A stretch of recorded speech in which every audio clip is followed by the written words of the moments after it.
Ryan Seacrest here. When you have a busy schedule, it's important to maximize your downtime. One of the best ways to do that is by going to ChumbaCasino.com. Chumba Casino has all your favorite social casino games like spin slots, bingo, and solitaire that you can play for free for a chance to redeem some serious prizes. So hop on to ChumbaCasino.com now and live the Chumba life. Sponsored by Chumba Casino. No purchase necessary. VGW Group. Void where prohibited by law. 21 plus. Terms and conditions apply. This is VOCM Open Line. Call 709-273-5211 or 1-888-590-8626. The views and opinions of this program are not necessarily those of this station. The biggest conversation in Newfoundland and Labrador starts now. Here's VOCM Open Line host Paddy Daly. Well, all right, and good morning to you. Thank you very much for tuning into the program. It's Monday, June the 10th. This is Open Line. I'm your host, Paddy Daly, and David Williams. He's produced the program. Let's get the week off to a flying start. That requires your participation. So, if you're in the St. John's metro region, the number to dial to get in the queue and on the air, 709-273-5211, or elsewhere, it's toll-free long distance, 1-888-590-VOCM, which is 86. 26, so relatively nice weekend weather-wise anyway. So Saturday, the neighborhood was all abuzz with lawnmowers and whippersnippers and leaf blowers. Bit of neighborhood shaming on the go. Once one person got out there and tackled their pretty wet lawn, and of course the grass and the moss was particularly high, all of a sudden the whole neighborhood was out in action. All right, hopefully you had yourself a nice weekend. And for Oilers fans, man, lose game one of the Stanley Cup Final Saturday night 3-0 to the Florida Panthers. The Oilers played pretty well. The Florida goaltender Bobrovsky was just unbeatable, and Florida's unlikely to play that poorly again in the series, so And a bit of good news for hockey fans. For folks who are fans of the Newfoundland Growlers, of course, one of the fan favorites was Todd Skirving. Skirving, once the Growlers disbanded, he made his way to Florida to play for the Everblades, and this past weekend they set ECHL history. They won their third straight Kelly Cup title as their fourth overall, so incredible work by the Florida Everblades. 3 straight Kelly Cups, and it looks like maybe Todd Skirving will bring the Kelly Cup back to St. John's. Of course, he has a affinity for the city, and there you go. And I don't know if you're watching any volleyball or watching any French Open, which was amazing as well. But in volleyball, Canada's well positioned, looking forward to the Paris Olympics. So over the weekend, they beat the United States, beat them in 4 sets. I mean, the States have long been one of the top teams in the world, but then yesterday they drop a match to Serbia. They got Japan tomorrow, but really look like they're peaking in the right time heading into Paris, of which we are already qualified for the Olympics in the men's volleyball. All right. So I suppose the scramble has been ongoing for quite a while. Here we are, last couple of weeks in the school year. So whether you're looking for a spot in a summer camp for your child and or a daycare space and all those different moving parts that go with it, you want to talk about your search, because over the weekend, I don't know exactly what prompted this, but a ton of emails about exactly that. Trying to find a place in a summer camp, trying to find a daycare space. And of course, we've heard those stories coming loud and clear over the years. But if that's a family like yours in that predicament, we're looking forward to speaking with you this morning. All right, last week we had a couple of calls from concerned parents in the Kenmount Terrace area and or parents who have children going to whether they call it the Prince of Wales Collegiate School churn. It's about the plans to have the school built, open and ready to roll in September of 2026. Now, the government says we're on track. Okay, so they're going to tender. They're trying to identify a piece of land. There might be some properties purchased and or taken over by the provincial government, expropriated. So it does feel like, it's one thing to tell me that September 2026 is still on the radar, but here we are in June of 24, and if there's no construction that begins this summer, really feels like that's going to be built quicker than anything else we've ever built here. So the Kenmount Terrace School is still, a lot of things that are still up in the air. For starters, when the parents are looking for some information, when there was consultation sessions back in March, what were the results of? What did the government hear? How did they digest what they heard? And how do we proceed from here? So again, when we still don't even know about how big the school will be insofar as how many students it will accommodate, we don't even know what grades will be inside that school in Kenmount Terrace, but the government is telling us that we are absolutely on track to hit that September 2026 time frame. So, okay. What we don't hear a whole lot from the Minister responsible for Education is some of the issues that you've heard me repeatedly bring forward. So yes, we need to talk about infrastructure, and yes, we need to talk about air quality, but some of the stories regarding violence in schools and the chronic absenteeism, the downward trend since 2003 in math, reading and science scores. I mean, it would be great to hear whether it be Minister Howell and or the Premier or whoever to come forward and tell us, look, we have heard and acknowledged and understand these problems, and here's what we're going to do about it. Because at this moment, it grabs headlines for a couple of days. We'll have someone on representing a student and or a parent and or Trent Langdon from the NLTA, but haven't really heard what we're going to do about it, even inside the world or the concept of learning loss. Other provinces across the country have understood it and have done things about it and have tried to change the curriculum to accommodate what was learning loss during the pandemic and the fits and starts of schools are open, schools are closed, the hybrid learning model that really didn't work and was not very manageable for most students. But anyway, and here comes, I probably talk about this in the spring of just about every year, is what the summer brings, not only for summer camps and minor and amateur sports and the like, but there's well understood and documented research into what is likely for many, many students. I mean, it's one thing if you have a child who is a lover of books, a voracious reader. They won't struggle at all during the summer months. They probably won't drop their books. They may indeed spend more time outside and or go to summer camps or play a little bit of sports. But many students, they kind of walk away from reading. And the concept then is referred to as summer slide. So some of the research shows that some students may lose about 20% of their academic ability over the summer break. So if you hear from folks, maybe, Dave, we should reach out to the libraries and see if they want to talk about some of their reading programs, reading clubs. Because, I mean, just think about it. It's already difficult enough to go back to school in September after you've had these lazy summer months, and then it takes a while to adjust your sleeping schedule and to flick on your academic learning brain. And so if that's on top of maybe some 20% of what you learned last year has gone by the wayside, has drifted off into the summer months, then this is a huge problem. So some of the suggestions, and maybe shouldn't steal the thunder of hopefully a representative from the public libraries to come on the show, but inside their reading club, and some things that you can do that might not feel to your child like you're force-feeding some school-related work over the summer months, because people need a break. I totally get it. But things like just reading and doing and cooking recipes together, and or scavenger hunts, things that still keep your mind active inside the world of learning and reading comprehension, but that's obviously a real issue. You add to the other concerns we've seen regarding the slump and the slide in the reading and math and science scores, maybe, just maybe, we have to give that a little bit more attention. Okay, so this one here, every time I bring it up, it gets some negative pushback. I don't know why, but that's nature of the beast. And we've heard about more electrification, and Newfoundland Labrador's Hydro's forecast is 16% increased demand by 2034. The need to spend about $1 billion to meet that current supply issue. So whether it be an 8th generating unit at Beta Spare, 150 megawatt combustion turbine at Holyrood, the purchase of some wind from the onshore and possibly offshore wind proposals that are currently in play. But what we don't really know a whole lot about is where the federal government comes in on some of this stuff. Because the fact of the matter is, if the current Liberal government has their say and has their druthers, they talk about mandating regulations, a national target of 100% zero-emission vehicle sales in Canada by 2035.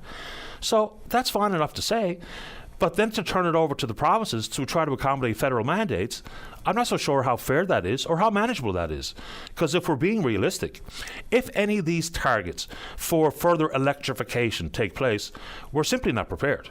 I mean, if we're just talking about in this province some 16% demand, just with our population, just think about what it might look like if these are mimicked across the country. So the grid itself, because yes, provincial jurisdiction, I get all that. But if we're talking about federal mandates, what's the role of the federal government here? Because if you look around, I mean, it does seem quite clear that things like electric vehicle sales are on the uprise.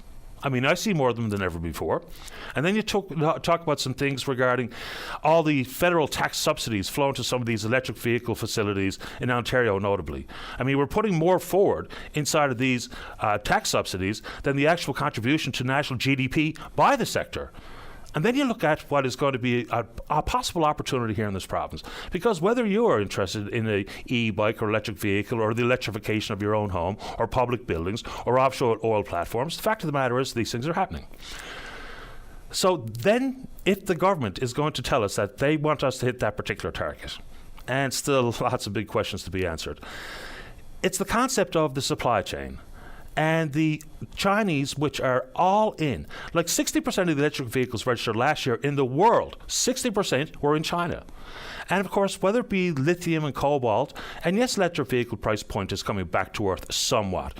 And yes, they're a bit more accessible. Affordability is long going to be a concern. So the average cost of a vehicle, internal combustion engine vehicle, in this country right now is $66,000. For electric vehicles, price point begins in and around $73,000. So says Stats Canada. If you've purchased one for less, tell us about your experience.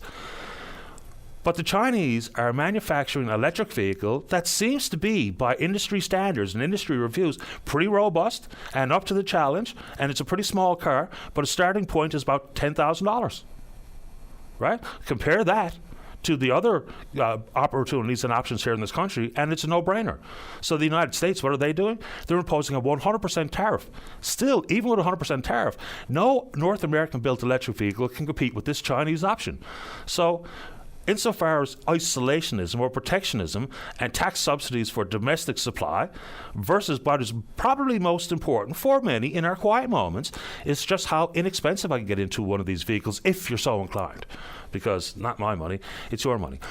But on the front of electrification, I read a story last week, it was really quite fascinating, about e-bikes. Now, there's e-bike options here in town, and they're pretty popular in many parts of the world. Some countries which are a little bit less car-centric than we are here in this country. Of course, we have a geographical concern. Electric vehicles and or electric bikes may not be even close to a realistic option given our geographical challenges in many parts of the country. But the e-bike effect is interesting because people would long say, look, you're not really riding a bike, you're being scooted around by electric propulsion. And they call it cheating. When in fact, apparently, the studies into it, for instance, one coming out of it, we do this all the time, compare and contrast to other countries, Norway, for a variety of issues, but this study comes from Norway. And they're talking about the fact that people are actually getting better physical results using an e-bike than a traditional bike. Why? Because they're riding them more frequently and riding them further. So here's some of the stories that are some of the numbers that they've deduced. The people who bought e-bikes increased their bicycle use from 2.1 kilometers to 9.2 kilometers on an average day. That's a 340% increase. The e-bike share of all their transportation increased dramatically too, from 17% to 49%, where they e-biked instead of walking, taking public transit, and or driving their own vehicle. They're certainly quite popular. The one spin I had on it was a real blast. But anyway, inside that world of hydros, options in hydro spend and electrification and where that all comes down inside your own world, let's talk about it. And in that front, talk about the federal government's role. Every now and then I get a few emails about the comments coming from Minister Cody and Minister Hogan regarding the potential or the possibility that the province will sue Ottawa regarding equalization. Of course, a revenue-based side formula, and what the province here is talking about is that they want the feds, who have extended the current equalization formula to 2029, to think more about the cost of delivery. Fair enough, but it's never really been part of the issue, and the federal government's obligation has simply been to make equalization payments. So, fair enough. Look, it'll be about politics for some, and the timing. And there's nothing quite like trying to turn up your political polling numbers with a fight with Ottawa. I mean, it's long been the go-to mechanism, and sometimes it works, sometimes it doesn't. And in this case, that's been one of the most prominent questions is about the timing. But if there can be any satisfaction there, and if we can see more money flowing in the door via equalization, of which we'll receive $218 million this fiscal year, versus the fact that we were one of the halves since 2008, and at the exact same time frame, the other maritime provinces in the Maritimes got some $45 billion in equalization, and yes, we can throw in what the Quebec implication is as well, but what do you make of that thought to sue the federal government? A couple of quick ones before we get to you. All right. Right around the country, recruiting healthcare professionals, specifically in rural Canada and in rural Newfoundland and Labrador, has been a challenge. In Alberta, they've actually gone and tried to create a rural medical school. Try not to oversimplify, but the fact of the matter is, with only 17 medical schools in the entire country, and we talk about these retention issues, domestically trained healthcare professionals, notably doctors, are more likely to stay. right? So I don't know why we haven't even talked about expanding medical schools much further than we've currently done here. Like there's 80 seats at Munns Medical School. So if there was there are a couple of medical schools and or a keen focus on rurally trained medical professionals, maybe that would be helpful. So on that vein, there's now going to be some tuition subsidies flowing to nursing students in these rural satellite programs. This is interesting. So the subsidy is going to be available for first-year Bachelor of Science in nursing students, accepted in the fall semester, and practical nurse students in the satellite programs. So there's a variety of these satellite programs. Okay, here's some of the subsidy numbers. For the satellite nursing sites Gander, Grand Falls, Windsor, Happy Valley, Goose Bay, students can get a $2,000 tuition subsidy every semester for the first 2 years of the program. That's $8,000 in subsidies. Practical nursing students enroll at the College of the North Atlantic in Happy Valley, Goose Bay, St. Anthony, Buren, Gander, Bay St. George, Clarenville, Carbonear, Corner Brook, or Grand Falls, Windsor can get $1,000 each for 5 semesters of the program. Of course, a total of $5,000 in subsidies. If you're a practical student at the Nursing Studies program here on St. John's campus, $500 for each for 5 semesters of the program, a total tuition relief of $2,500. It just makes sense to me, and I think it probably makes sense to most. And of course, it comes with the 1 year return in service, which we've done with doctors to the tune of 5 years return in service. But just having more seats available for domestic students really makes sense. And we know, you hear the federal government try to scapegoat international students with the reduction in student visas and all the rest of it, and some of their messaging was completely bogus on that front. But I think it does make sense. Like inside of Munns Med School and the seats of 80, 65 are for people from this province. So yes, and I mean people can harken back and some of the ham-fisted commentary coming from some politicians in the past, but I mean, the government, in essence, recognizes the fact to recruit in rural is probably going to require some cash incentivization. So, anyway, tuition subsidy story right there. All right, and maybe we can get someone on from municipalities, Newfoundland and Labrador, to talk about housing. A lot of the housing conversation or the homelessness conversation really does kind of twirl around the big urban centres, St. John's or Corner Brook, maybe Gander, possibly Grand Falls, Windsor, when in fact it's a problem throughout municipalities around the province. Whether it be to try to accommodate housing options, for instance, smaller housing options, modular or tiny homes for seniors, or whatever the case may be. But inside the envelope of some $462,900 from the federal government to help build housing capacity. So maybe we can get someone on from MNL to talk about how they're going to earmark that money specifically, because you can't build a whole lot with $462,900, but it probably goes a long way to help on certain fronts. All right, very quickly before we get to you. So there's an announcement coming up this morning, I believe it's at 11:30, regarding road safety. And we can tackle that however you see fit, whether it be the speed cameras, whether or not people are going to pay the fines, and all the concerns that people have been voicing. But this one is done in conjunction with not only Transportation Minister John Abbott, but representatives from Save Our People Action Group, SOPAC. So it really feels like a moose-related conversation if SOPAC is going to be in attendance. So is this about what? Expanding fencing? Is it about brush clearing? But we all know that we share one common concern of many is road safety.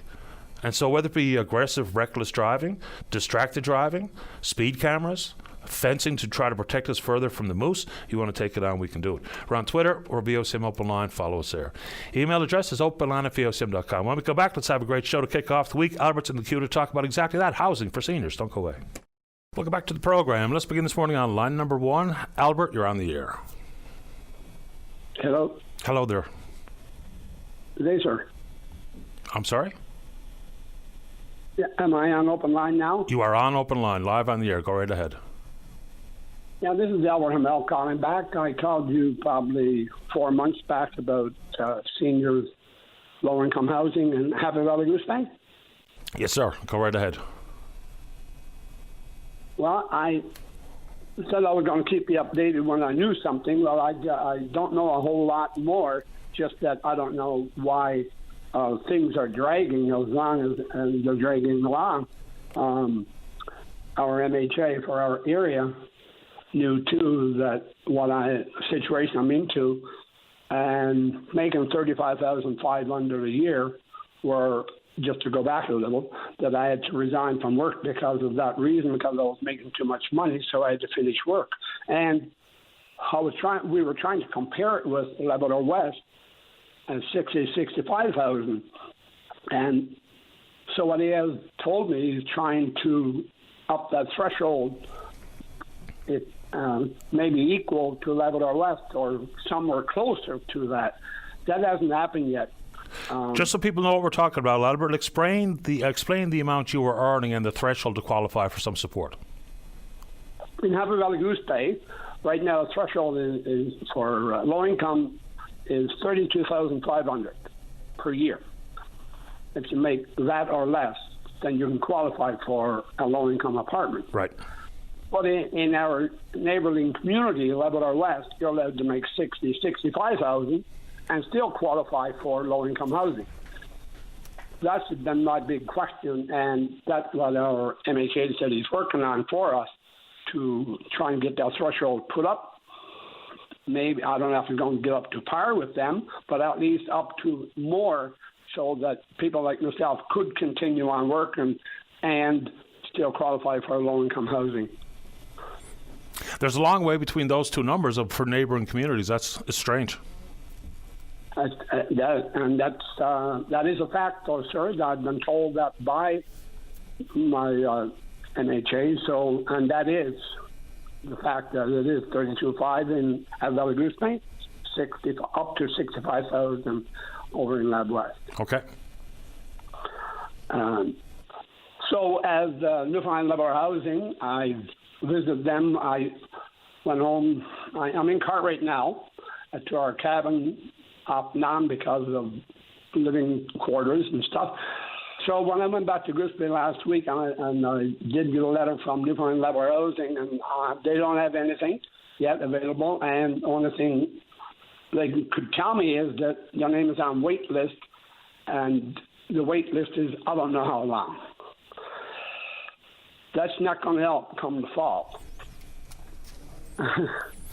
No, I mean, the wait list is one thing. It's the difference and the disparity between the threshold in neighbouring communities. I really have no earthly idea who set those numbers or how they can explain the difference. That was my hope, that if the threshold would go up hopefully by now or August, September at the latest, then I could return to work. You see, Patty? I do. I understand. Yeah, because I can make extra money now from September to December. But right now I cannot go to work until the 26th of December. So September, October, November, I got 4 months with don't know where I'm going to be lodging to. So just for clarity's sake, are those numbers designated by the community itself, or is this based on provincial government numbers? Do you happen to know? Not rightly 100%, but I've been told that it's provincial regulation. I would seem to think it would be a provincial number, but if it is indeed a provincial number, then I suppose I know who to go to ask those questions, because if you're setting those types of numbers, it's all about realistic affordability issues and the cost of living, whether it be for housing issues and or for the price of groceries, whatever the case may be, because there's a vast difference between here and the island and many parts of Labrador. So I'll see if I can't get some sort of explanation as to why things are the way they are. No problem. Yeah, I've been phoning the new Minister of Housing office, and bless the lady that do answer my call.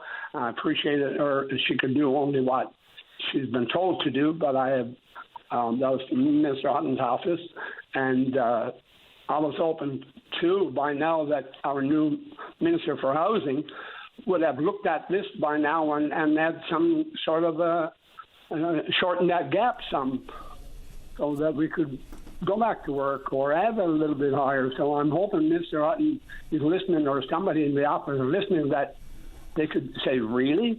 Is this what's happening in Labrador? And put the threshold up to some sort of a par. Yeah, because realistically, we want people working. You know, it's better for you, it's better for the tax base, it's better for all the reasons anyone can think of. So I will get you an answer. Patty, I appreciate that. I'm back and forth in Cartwright to our summer cabin, so there's times that if I would receive a message, and when I return into Cartwright area, then I can only receive it then.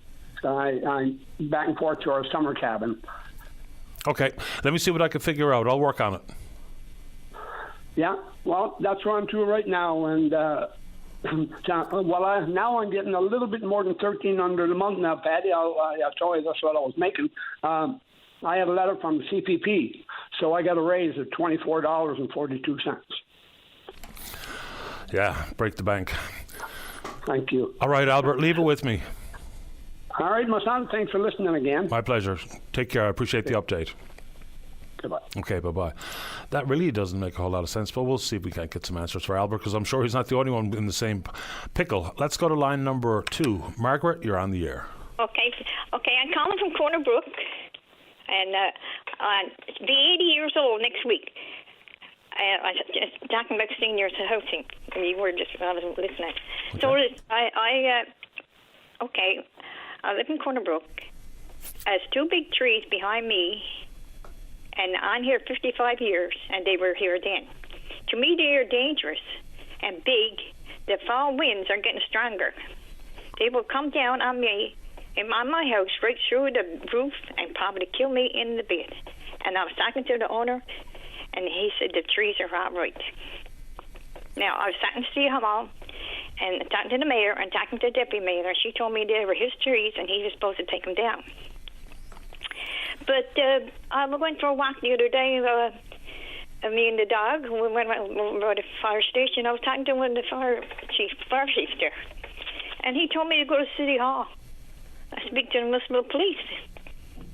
And so he told me, the municipal police told me to get a paper and go to the court. What? I said, what?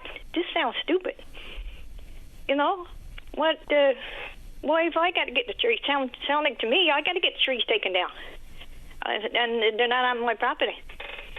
Yeah, that's going to be a tricky piece of business to have a homeowner obliged to take the trees down. So is this something new that you're worried about the trees? So I'm imagining worried about it the last couple of years, but every fall the wind to me is getting stronger. And them trees, big old trees, they're dancing. And this one tree is falling headways. So if one goes, the other is gone. And kill me in the house.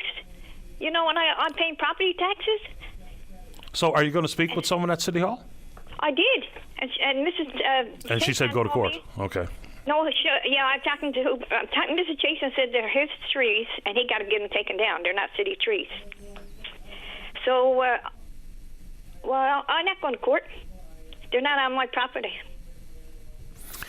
And the neighbor quite simply says, no, the trees are fine, don't worry about it. Yeah, but he don't live here. Oh. He's only renting that house to people. He was gone all the winter, and there's nobody in the house over a year. And he was there up in the garden one day, and I come in with my dog, and the dog ran up there, and he told me that he was going to sell the house, and he had work to do on it. And then after a while, I said to him, what about the trees? They're unafraid the winter they're going to come down and kill me. And then it got really grumpy. The trees are all right, he said, you know. What kind of trees are they? Big maples? Oh, big old spruce trees. Okay. Spruce. Yeah. And where the hell are their roots to? Probably in my garden and everybody else's. You know, a senior citizen, and I'm living here by myself. My husband is in a home, and I got enough problems now. Without them trees coming down kill me. Have you spoke to the person who actually owns the home? That's who I was talking to. I thought you were just talking to the person who rents. Okay. No, it's nobody renting. There's nobody in it. Oh, there's no one in the house at all. Okay. No, it's over a year. He had people here working from the hospital, and he lost his contract. That's what he told me. Okay. And so I guess I was the first one he spoke to him, and he flew into me. But I asked him about the trees, and he didn't like it. So I'm 80 years old. What the hell am I supposed to do? The trees comes in and kills me in the house. Well, I'm sorry to hear you're so worried about the trees coming down. God, yeah. Why wouldn't I be by me and the old dog here by myself? You know, I'm 80 years old. I'm not paying $1,000 or $2,000 to get his trees taken down. And he's going to sell the house, and the property owner, not property owner, the ones that real estates, would they get them cut down or what? I really don't know how to answer that question. I mean, here in this city, it's hard enough to get permission to take a tree down. Yeah. Let alone oblige your neighbours to take a tree down. I mean, we are only allowed to prune our trees as opposed to cut them down. There's a couple of big ones in my backyard who I'd be happy enough to get rid of them. I mean, because there's a couple of spots where it's just so damp and dark all the time where I'd love to get rid of a couple of those big maples. Yeah, but yes, you are, yeah. But that's not, well, I said I phoned Patty Daly. I'm a senior citizen. Someone might, from the government, might cut in or something to do with this. Well, if anyone listening, whether it be Mayor Parsons out in Corner Brook or anyone else, can chime in and give you some advice as to what you could do, hopefully to set aside your fears, because I'm sorry to hear you're as worried as you obviously are, yourself and your dog. And your husband's in the home. Is he in the home close by? He's in the home, yes, in Corner Brook. Okay. But he gets Alzheimer's and Parkinson's. Oh, my. And I had enough trouble trying to take care of him without someone else's trees. Well, if someone belongs to City Council, whether it be the mayor on down, wants to help me understand what's going on and what might be able to be done for you, Margaret, we're happy to try to help. Well, I'd be glad if the mayor come on and explain it. Sure. Why have I got to pay money to get someone else's trees down? I don't know how to answer that, but I can see if the mayor would like to answer it for you. Yeah, he said I'm talking to the mayor. He said I might have to pay something. That was a month ago. Okay. And nobody came up to look at the trees from City Hall. That's why I went and speak to the fire chief when we were over that way walking. And this is what the other officer told me, that I have to go to court. And I said to myself, why have I got to go to court? And I'm walking home talking to myself. You know, I'm not into my mind yet anyway. I want to stay in my own house as long as I can. I understand that. You would. Let me see if I can help try to figure this out with you, Margaret. How about that? I'd like for the government to come on or something, talk about something like that. You know, I'm not the only person, I say. And other people won't say nothing. But, you know, when you get worried and the winters are getting colder and windier, you know, poor old soul like myself. I'm only an old lady, 100 years old. Yeah, let me see if I can help you out, Margaret. Okay, thank you very much. I'll make a couple calls. You do more than the city would for me, I guess. Well, we'll see. I can't make any promises because I don't have any real authority, but I'll see what I can find out for you. Yeah, because I don't want to go in a senior citizen home yet. I know. I hear you. Yeah. I understand. Okay, thank you. You're welcome, Margaret. Margaret. No God problem. Bless you. Thank you. Bye-bye. Take care. Bye-bye. All right, let's go and take a break. Don't go away. Welcome back to the program. Let's go to line number 4. Good morning, Bonnie. You're on the air. Oh, yes. Hi. How are you? I'm okay. Thank you. How about you? Good, thanks. Just calling. Sorry, one moment. I'll take off. Just calling in response to that little girl, I believe 10 years old, Olive Holbrook, who fundraised for the Palestinian Children's Aid. I heard her conversation out of the corner of my ear when I was preparing for the show, but regardless of what side people come down on, she was sure impressive. Oh, definitely. I think she has a beautiful heart, you know, to help, want to help. But, yes, so the reason why I'm calling, not because of her heart and, compassion, but I'm calling because of a couple words that she was using. I think I heard it 3 times in the news story about atrocities by Israel. So I guess that's what bothers me and concerns me. Mostly not bothers me, but concerns me, that a young girl, 10 years old, would be hearing things like that. And she definitely didn't come up with those words on her own. I don't know if it's family, friends. She spoke of a doctor, friend, speaking to that person at school. I don't know what it is, but anyway, I just wanted to comment on that, there's a lot of lies being spread around the world right now against Israel.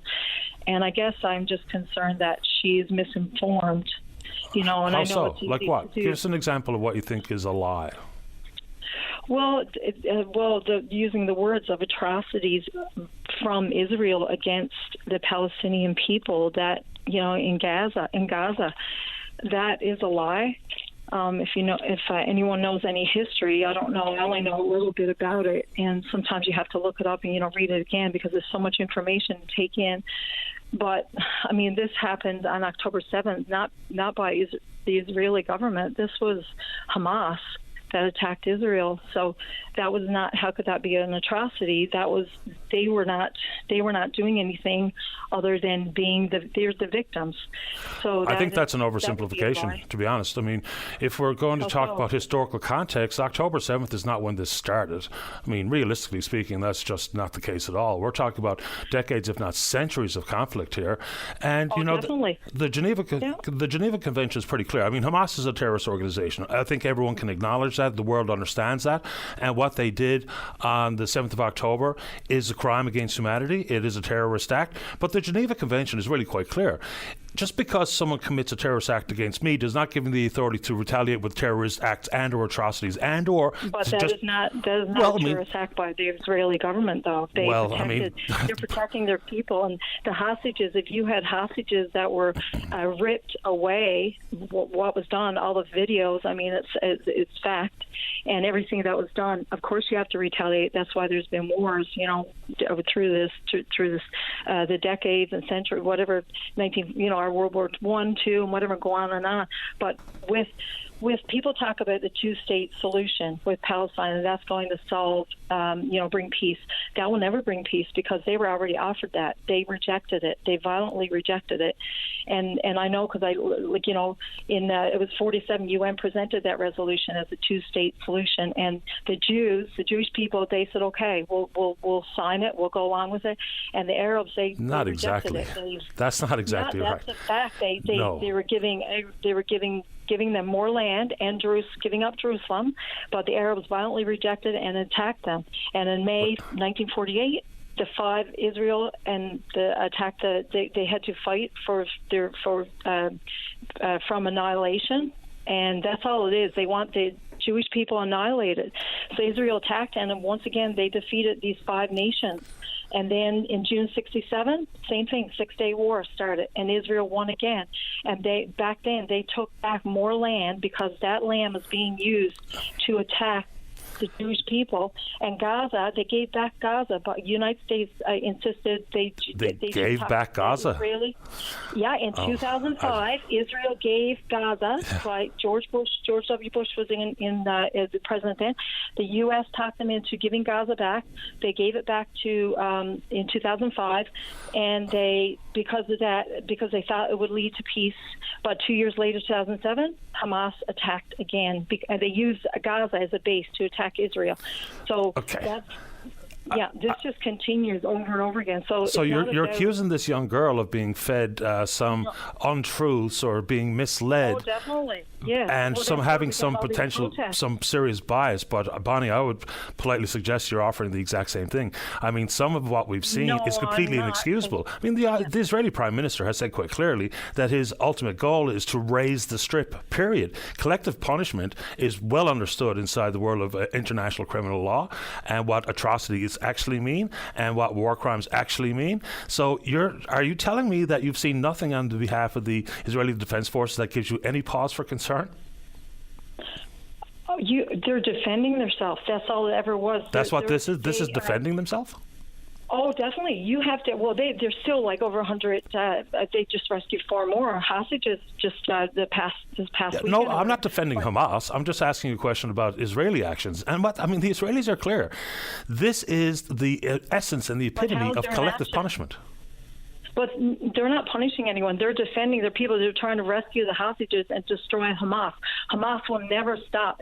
Just Adolf Hitler is their hero. That's documented. They have their charters, and they have nothing about. They're 100% Muslim, and they want to destroy Israel. It's always been about destroying the Jewish people. It's not about getting land. They don't want that. Both sides want each other destroyed. I mean, that's just the. No, that's not true. Israel that is not. No, Israel is the apple of God's eye. Israel is. It's not. If you know anything about the history, Israel was the only nation that God created. That's his land. What role God plays in this, I have no earthly idea. Half of the population of Gaza are children. In this. So I guess if I understand what you're saying, the only way for Hamas to be destroyed is for everyone in Gaza to die. No, they don't want that. They've sent out all kinds of information, try to get people out and tell that, the Hamas they use their own people. I mean, that's proven. That's true. Sharia law and all that. They use their own people as shields. They don't care about children. They have over 500 tunnels built underground. That's what they used to go across, and they used to destroy the Jewish people. But I mean, anyway. They didn't build one shelter. Anyway. There's not one shelter that they built to save people. If they care about children and families, they don't.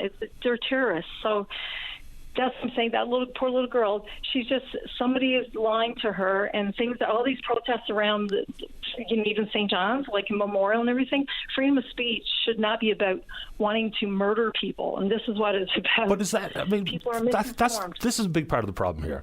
Is that there's not a lot of good faith in some of these discussions, because if you're trying to talk about the protection of people who are actually innocent citizens, whether or not they hate the Jews or not, the fact of the matter is, not everybody's responsible for October 7th. I mean, Hamas, people say if you live in Palestine, you automatically support Hamas. I don't even understand how that could possibly be the case. It's not like they run free and fair elections. Hamas has been in power for almost 18 years. Just about half. They haven't had one since they've been in. Yeah. Just about half of the population of Gaza wasn't alive when they got voted in. So that type of generalization, I think, has really harmed the conversation on every single side of this particular issue. And what to believe or not, or to reject or to accept coming from that corner of the world is not only uncertain, it's almost impossible. But the fact of the matter is, whether it be the International Criminal Courts and or Amnesty International and or people with boots on the ground or people who understand the historical context, there's really no defense for what's going on here. And that's not being anti-Semitic either, which is also how these conversations get completely and utterly derailed. But it is. No, all it's these not. Protests are anti-Semitic. They don't have to be. If you're calling for death to the Jews, that's anti-Semitism. If you're talking about humanitarian aid, that's not. But that's what they are. They're siding these protests out in the universities, and they're siding with Hamas.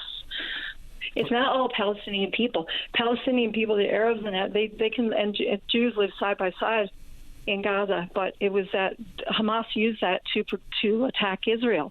But it's all turned around saying Israel is the attacker, and they're not. At this moment in time, they are. That's what bothers me, that like young girl and many more are being led. Like, you change a generation, you change a nation, you change a country. So it's just sad that she's being told and taught if things someone that are not if true. someone at a protest is calling for death to the Jews and to kill all the Jews, that's obviously grotesque.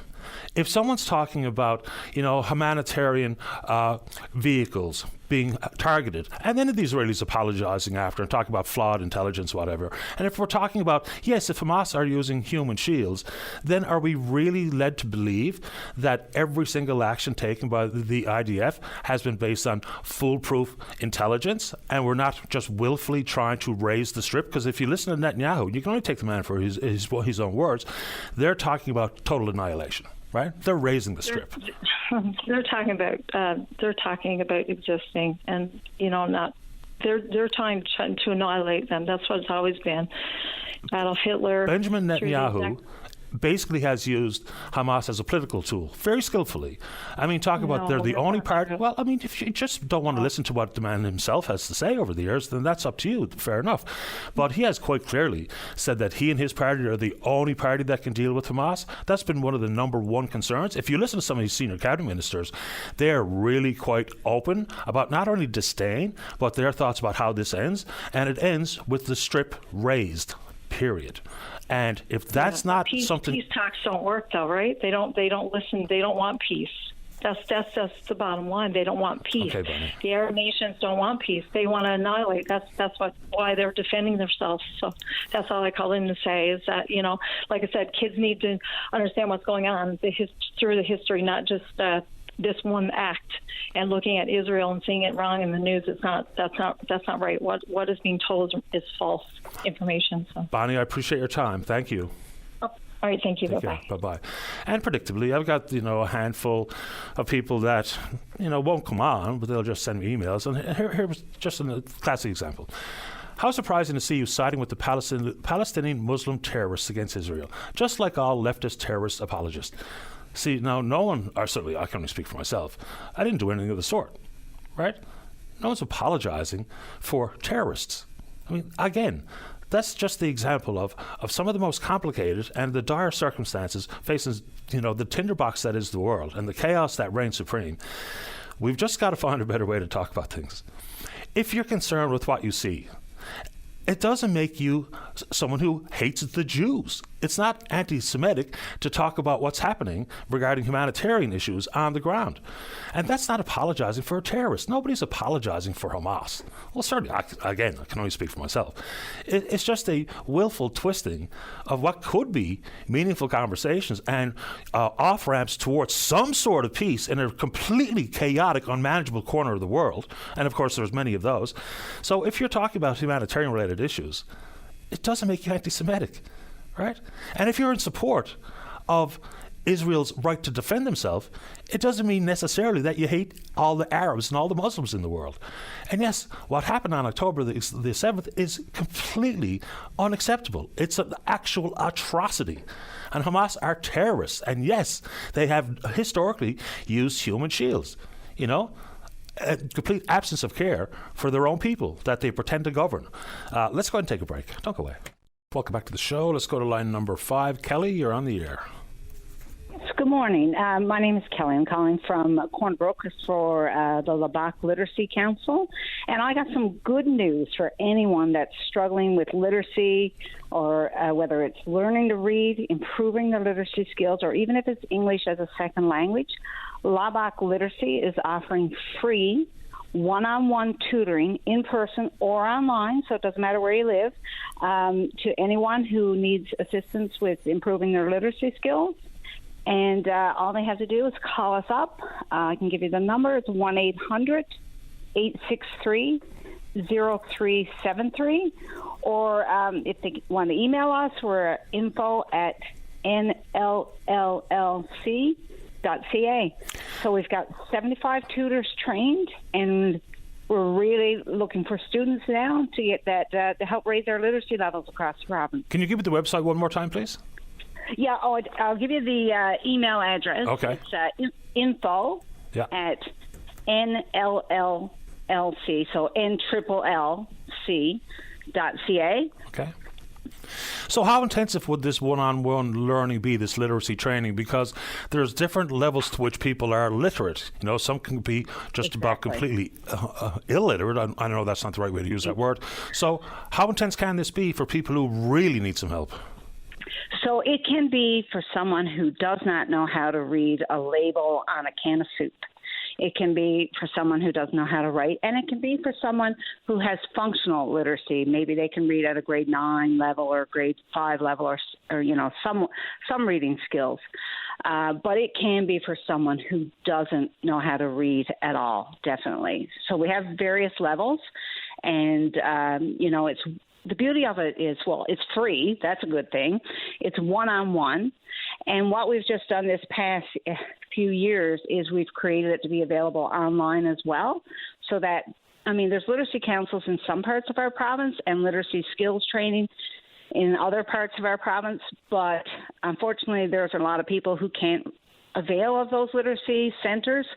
So we have it all adapted now for online delivery as well. And literacy goes beyond simply being able to read the newspaper or something like that. Just about everything we do to try to navigate our day-to-day activities, whether it be even just to balance your own budget, whether it be to be able to read and understand the packaging on a food product. There's just so much too. We don't even think about the impact of having a real literate foundation. We do not, and we don't realize, we still have the highest rate of high school dropouts in the country. Yep. I don't like to use the word dropouts either, but I guess a colloquial term that we're used to hearing. But we have the lowest amount of people who get a high school diploma in this province. So imagine, even if you can read or write, but you don't have a high school diploma, maybe because for whatever reason you didn't finish your high school. So But maybe it's a literacy issue that needs to be addressed that can help people get the confidence, get the skills to get back in and get that high school diploma, because it'll open up more job opportunities for people. So we are the lowest in the country, and I think we can change that. But we got to start at the bottom. We got to start at the beginning, at the grassroots. Get people who need help with literacy first, and then that'll give them the confidence to go on and perhaps get their high school diploma, and from there, post-secondary or wherever the path, whatever their goals are. And the rates that you're just describing here, and not to be hyperbolic, but they're only set to get worse. I mean, we can look at the trend since 2003, the concept of learning loss throughout the pandemic, the slide and the decline in reading scores and reading comprehension. We should all be concerned with that. I mean, it might not be inside your family, but for a viable, sustainable, prosperous province, those two don't work together. They're incongruent. 100%. So, I look at stats everywhere. I try to, jumble up, my sources, make sure I'm looking at different sources of, who's the most literate province. I mean, and sometimes you'll look at different sources of stats that might say Alberta, it might say Ontario, it might say BC.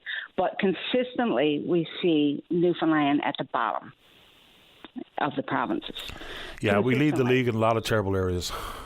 Yeah, we do, and that can change, but it has to start at the lowest level. Like, you're not going to say to somebody who can't read, maybe you should go get a trade. They can't read, or maybe you should go.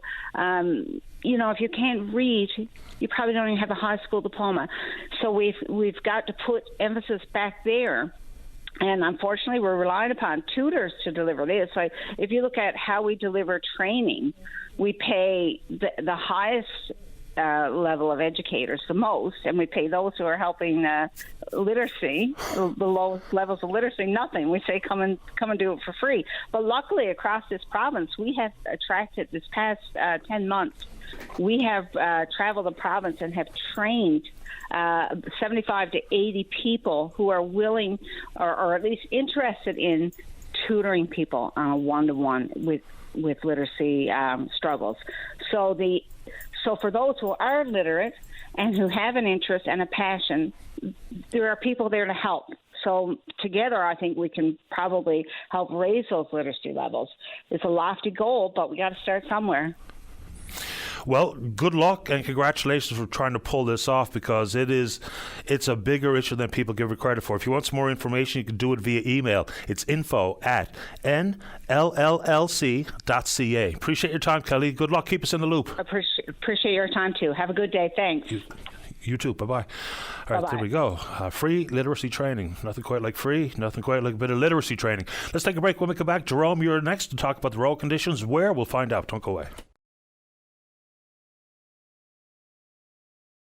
Welcome back to the show. Let's go to line number 2. Jerome, you're on the air. Good morning. Good morning to you. Yes, sir. I'm calling from the Cape Shore. I'm calling about the condition of our roads, namely Route 100, which runs down along the Cape Shore from Placentia to St. Bride's down to Point Lanson Branch. This road is in deplorable condition. It's been like it for years, and it's at the point now where it's very dangerous. There are points in the road where the shoulders are washed out, and they got pylons there. And I just came to Placentia there a while ago, and in the community of Big Bearsay, you can't drive to the right or left. It's just single paddles, and there's nothing being done with it. Our depot in St. Bride's, they shut that down. They shut down the one in Placentia. They moved it all to Whitburn. Whitburn's doing nothing for us. I go over that road every day, and you will never, ever, ever see a transportation truck from Whitburn area out on the Cape Shore Road. Well, I can attest to the condition of that road. It was only a few weeks ago I was on that exact stretch, and deplorable is exactly what it is. It is, sir. Very deplorable. Yep. I bought a 2020 pickup there 2 years ago, and I installed all-terrain tires on it. It cost me over $1,500. I was looking at the tires today; they're all chopped to pieces. Right now I need a new set of tires. And I mean, that road is not necessarily straightforward to begin with. It's not straightforward to begin with, and it's used by a lot of people. It's used by the police. It's used by the ambulance. Ambulance is used by the. There's a number of workers recruiting back and forth to Placentia. Placentia is our service centre. We go to for groceries. We go to for the bank. We go to for medication shopping and everything else. And most of our people out there now are senior citizens. It's deplorable what the government is doing to us. Yeah, school buses on the road, everything that you can think of. School buses on the road. Actually, in the area we call Branch Country, about 2 weeks ago, there was an accident there. It was a very foggy night, and the man from Branch went over the embankment there. And apparently, what happened? He hit a hole and just lost control. Yeah, we've had a lot of fog on this shore this summer, and it's only a matter of time you're going to see a serious accident there with the road conditions. The road conditions are deplorable. Between the hills and the twists and the turns, and the pavement is gone, and the shoulders are falling off the side of the road. Yeah, and like I said, we're getting no maintenance. Yeah. I go over that road every day because I'm retired and I don't have too much to do. I go to Placentia into Tim Hortons to get coffee, and I've yet to see a works transportation truck on the road filling in potholes. So where are they to? It's a good question. I don't know if there's any road work planned for that area this upcoming summer.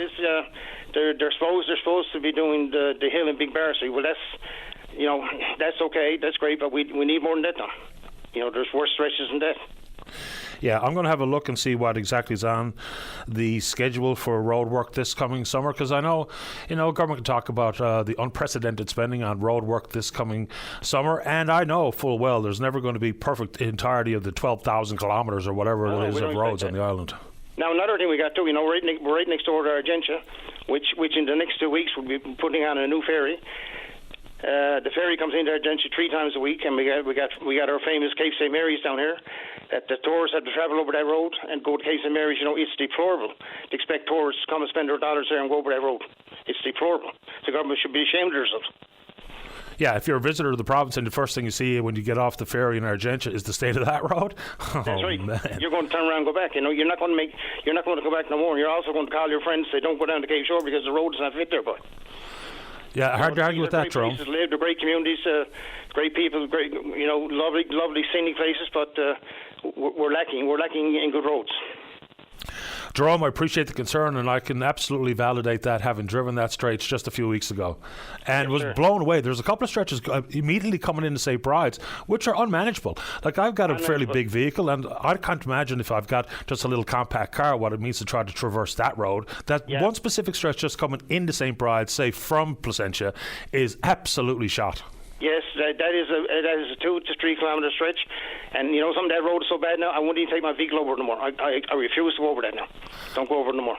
Totally get it. I appreciate the concern and the time this morning, Jerome. Thanks for the call. Okay, thank you very much. Take good care. Bye bye. Okay, bye.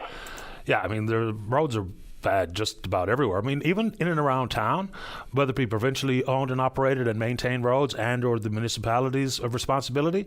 I mean, like Newfoundland Drive must look like a patchwork quilt from space. I mean, just coming out that stretch of leading up Portrush Cove Road to get on to the Outer Ring Road. I mean, it's just unbelievably beat. Let's go to line number 6 to say good morning to the Director of Advocacy and Communications with Municipalities Newfoundland and Labrador. That's Dr. Dietra Walsh. And good morning, Dr. Walsh. You're on the air. Good morning, Patty. How are you this morning? Very well. Thanks for asking. How about you? I'm great. Monday off to a rolling start with lots of issues. Always is. Nature of the beast. So let's talk about housing. A lot of the focus on the conversation regarding housing, is Newfoundland and Labrador housing. It's St. John's. It's the Comfort Inn. It's the boarded up units that need to be renovated. But for smaller rural communities, housing is also a concern, whether it be trying to identify options for seniors or cooperation between municipalities to fill out applications for the Canadian Housing Accelerator Fund. And it's nice to get money coming in the door, and there's been some $462,900 for municipalities to look at housing. It sounds like a lot of money, but it's hard to stretch that to really have meaningful impact. What's the earmark for that money? Right. Okay, thanks. And thanks for picking up on this. This is a really fabulous announcement. It's an important announcement of this funding, and it is a result of a lot of work on behalf of municipalities, Newfoundland, Labrador, and with our partners and with our members in identifying issues. So just for your listeners, this money is, of course, not to build houses. It is to support 2 housing capacity building officers, one located in the eastern region and one located in the western region, and also serving the northern region and Labrador, to help municipalities apply for funding available to address housing needs, which can be anything, really. But as we know, in rural municipalities, and as you as you state, a lot of those municipalities don't have the staffing capacity, sometimes the wherewithal to manage and navigate the applications.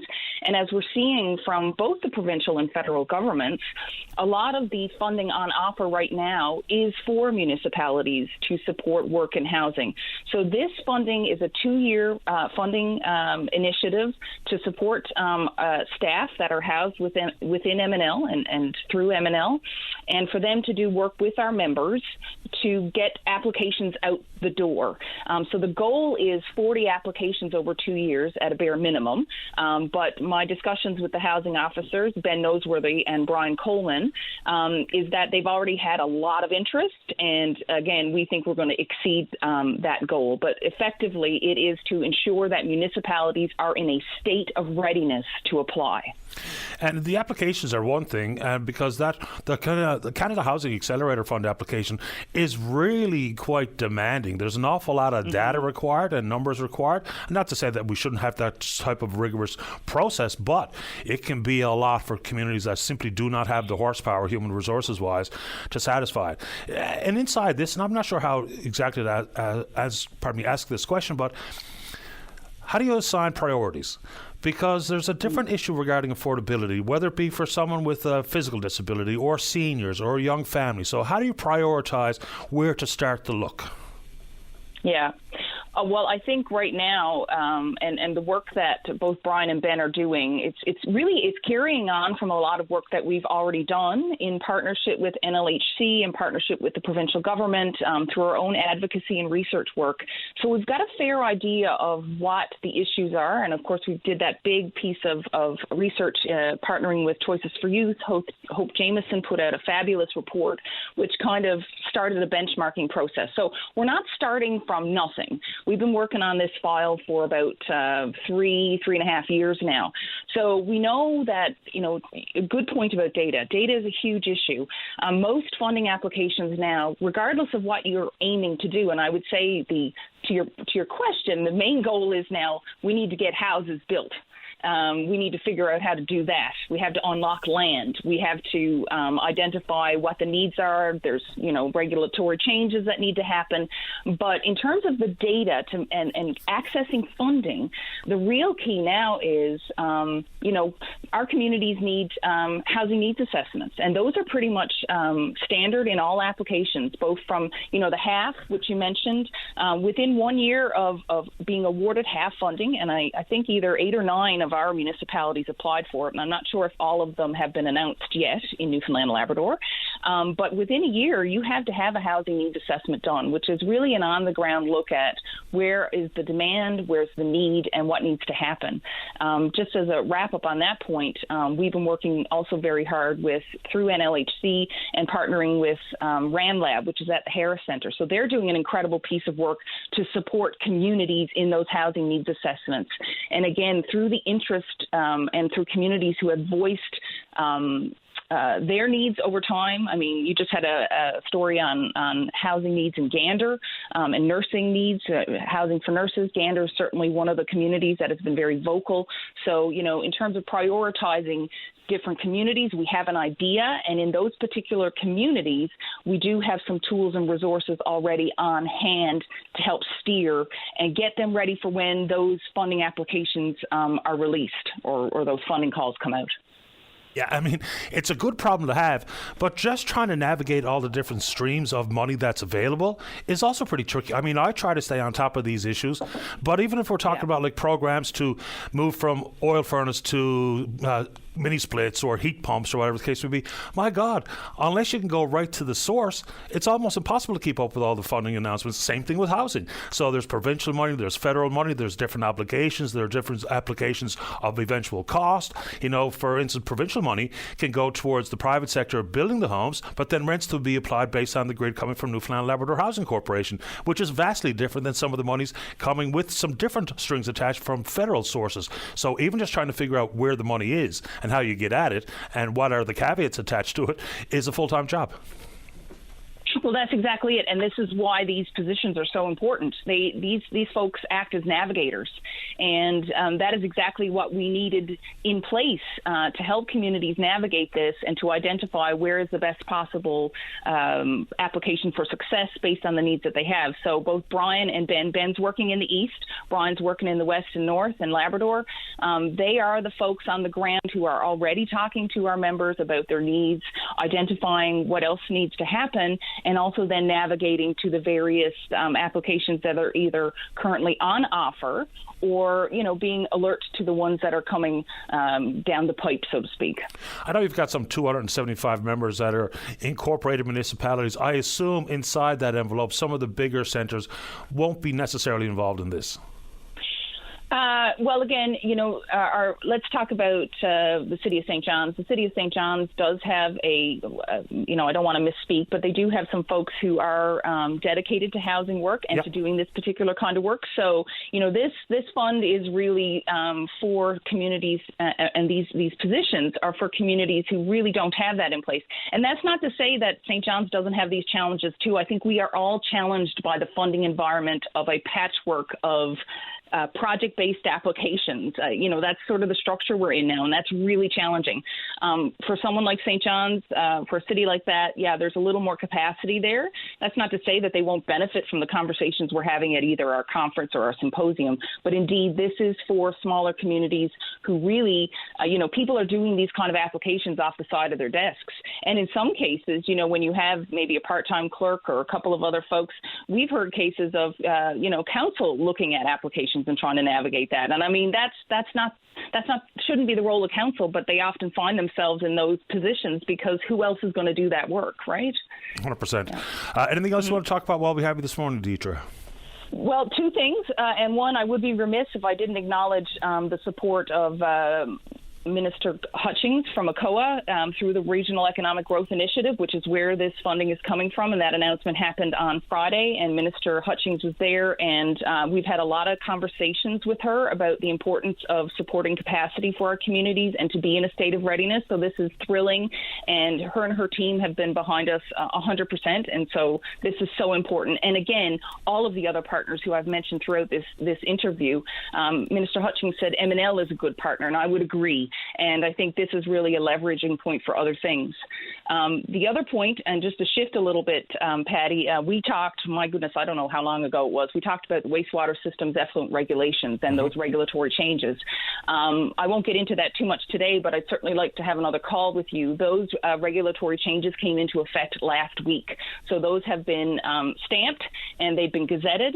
And now the next process is to work with our members to help them ensure that they have their transitional authorizations in place, that the data is in place, and then fast forward to figuring out how we deal with the bigger issue of infrastructure for wastewater. So we have to have another call on that. I'm happy to take it on because it's a big issue. It's going to cost hundreds of millions of dollars to be up to the regulations. The significant percentage of the country is nowhere near up to code. No, and we simply don't have enough. There's not a pot of money available anywhere really to deal with all of the infrastructure issues we have. So we have to be very, very conscious and careful with what we have. We have to understand how we can best meet those needs. And again, no one's in disagreement with the importance of what's put out in the Fisheries Act and keeping our coastal areas free and clean and pristine. But it's a big challenge that we're all going to need to get behind. And now with this regulatory change, we have enabled ourselves to get more time. And a shout out to all of our members who have worked very hard on that advocacy in conjunction with, MPs, and just acknowledging that municipalities here have been disadvantaged by that. And regulatory change is possible. It just takes some work. I mean, we're not just talking about smaller communities that don't have the money to be up to national regulations. I mean, just look at Montreal and the amount of waste is flowing into the St. Lawrence. I mean, this is not small town issues. This is big community. I mean, Corner Brook has been trying to raise money for this exact issue for years with a set-aside fund, and they're nowhere near close to enough money to satisfy these regs. So happy to take that on whenever you're available and interested. Wonderful. Thank you so much, and thank you so much for your time this morning. This housing is such an important issue, and like I said, we're all working very hard to try to get a little further down that road. I appreciate your time. Stay in touch. Okay, take care. You too. Bye-bye. It's Dr. Deidre Walsh, Director of Advocacy and Communications with MNL. Let's take a break. When we come back, Olive wants to talk about that story regarding the reefer trucks outside the Health Sciences Centre, bodies that are not being claimed by their loved ones. There's a lot to that story. Michael wants to talk about his love of. We'll find out right after this. Don't go away. Welcome back to the show. Let's go to line number 3. Michael, you're on the air. Hello, Patty. Hi there. Good morning from Portland, Oregon, where it's, you can hear me okay? I can hear you okay. Welcome to the show. Well, all right, great. So this is Michael out in Portland, Oregon, where it's about 12 degrees Celsius, cloudy. The sun just came up, and I'm about to go wave goodbye to the HMCS Edmonton and Yellowknife, who came down from Esquimalt, a few hundred kilometers from here, and had a great time. About 100 of them and a couple American sailors, and I spent approximately 42 American dollars on beer for those poor, unfortunate Canadians who have to, it's like my terrible exchange rate. It's not my country's fault. I think it's your government's fault that your currency has lost so much value, but maybe you can fix that later. I don't know. Don't ask me. I don't know solutions to that. But had a wonderful time hosting these guys. I was hoping to show a few of them around town, but didn't get a chance to. I met the XO, the second in command, chief bosun mate, which was my old job in the Navy many years ago. I'm about 60, around your age, and it's always fun hanging out with other sailors, telling stories and showing them around town and this and that and all the wacky stuff here. My former home of 26 years, but I now live in Las Vegas, where really expensive to go there and stay there. I wish I could do something about that, but the best I can do is when I get back there in a couple of weeks, well, it'll be 105 Fahrenheit every day by then. It pretty much is now. Oh, well.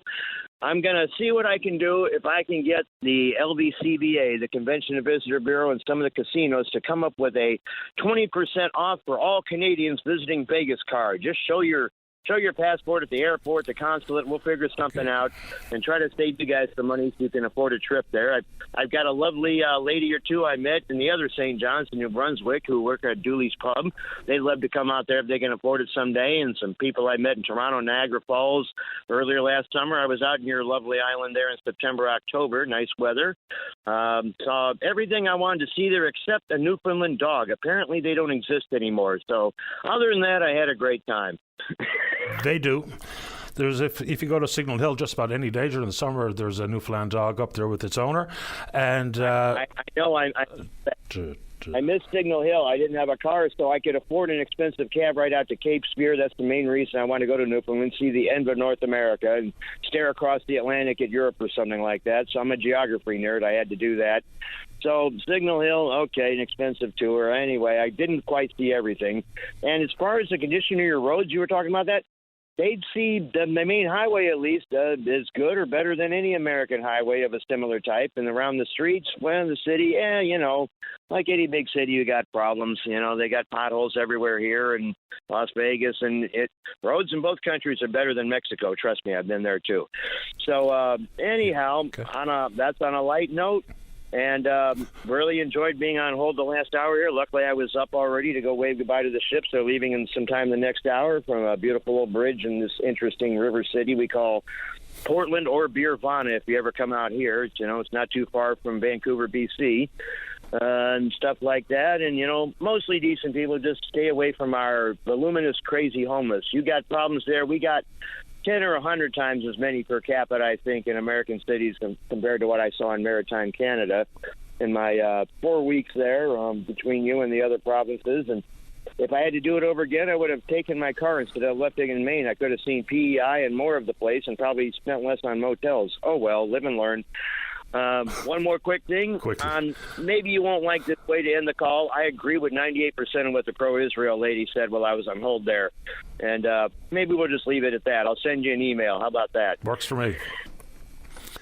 Thanks, Michael. All right. Safe travels. I've been calling talk shows since I was 18 years old. I called Larry King 40 years ago, and this is just something I love doing. I'm a real radio guy. We appreciate you tuning in, and thanks for the call this morning. All right, good on you. Thanks, Michael. All the best. All right, bye-bye. There we go. A quick one before we get to the callers in the queue. Line number 4, Bruce, you're on the air. Good morning, Paddy. How are you, son? Doing okay, thanks. How about you? Good. Paddy, Friday, my cat left the house, and I never seen her since. And I got, actually, just 2 kids living in the house, and the kids are devastated. They don't understand she's gone, right? you know. And she's 6 years old. She's sort of a gray, light color gray. She's got a bell on her neck, and she's got a scar over her eye, left eye. And it's in the Bennett Avenue area, right there by Capital Drugstore. Got it. Yep. And if you can, that'd be great, Patty. I really appreciate it. Right. So you want to give out your number? Or just leave it with Dave. I'll just leave it with Dave. Sir. Okay, so if anyone spots the cat, please do indeed do Bruce and family a favor. Give us a call here. We'll help connect you with Bruce. Oh, God love you, Patty. My pleasure. Fingers crossed. Yeah, thank you, buddy. Thanks, Bruce. Okay, bye. Bye-bye. All right, let's take a break right on time. When we come back, Sadie and Olive, you're next. Don't go away. Welcome back to the program. Let's go to line number 1. Sadie, you're on the air. Hey, how's it going? Doing okay. How about you? Pretty good. Coming to you from a supply closet in the Arts and Admin building here now. Okay. So I just wanted to talk a little bit about, I'm with MUN Students for Palestine, and we've been occupying the Arts and Admin building since Friday, and I just wanted to talk about it now. Sure. Yeah, so what happened was, on Friday, we had a teach-in scheduled about feminism at 6 p.m., during, regular business hours for the building to be open. And the CEP came to us and approached us and told us that we had to leave. And when we inquired, they couldn't provide us a reason. And they were, trying to intimidate us and stuff like that. And so we spoke with our student lawyer, and we went back to the CEP and said, we're students. We have a right to be here. We have a right to protest. And they just said, one second. What did you say about feminism? Yeah, so we were having a teach-in. So part of our ongoing protest is we're doing workshop series. So a teach-in is basically like we come and we put on a class ourselves to learn about topics that might be relevant. So what was scheduled for that night was one about feminism. So help me understand the connection with being involved with the group MUN Students for Palestine and feminism, when some of the real legitimate concerns in this world regarding how Arabs and or Muslims treat women is sort of incongruent, isn't it? So I think what I would say is that part of the ongoing genocide in Palestine involves heavy violence against women and girls. Who are being occupied currently, like their land is being occupied. And part of what we feel is that, liberation for some people is tied to liberation for all people. And so a struggle against colonial occupation is also tied to a struggle for feminism. And what I would say is if anyone is interested in learning more about that, they should drop down to our workshops and come find out. Is that, like, if we were not involved in this particular armed conflict at this moment in time, what would your group have to say about the place for women in their society? Well, what I'll say is we are involved in it, and our university is involved in the genocide. And we don't want our school to be complicit in the genocide, and so that's what we're here advocating for. How's Memorial University complicit? So Memorial University will not disclose its investments, which are likely tied to weapons manufacturing and also other companies that might be involved in the ongoing genocide. And they won't disclose their investments, which is pretty suspicious.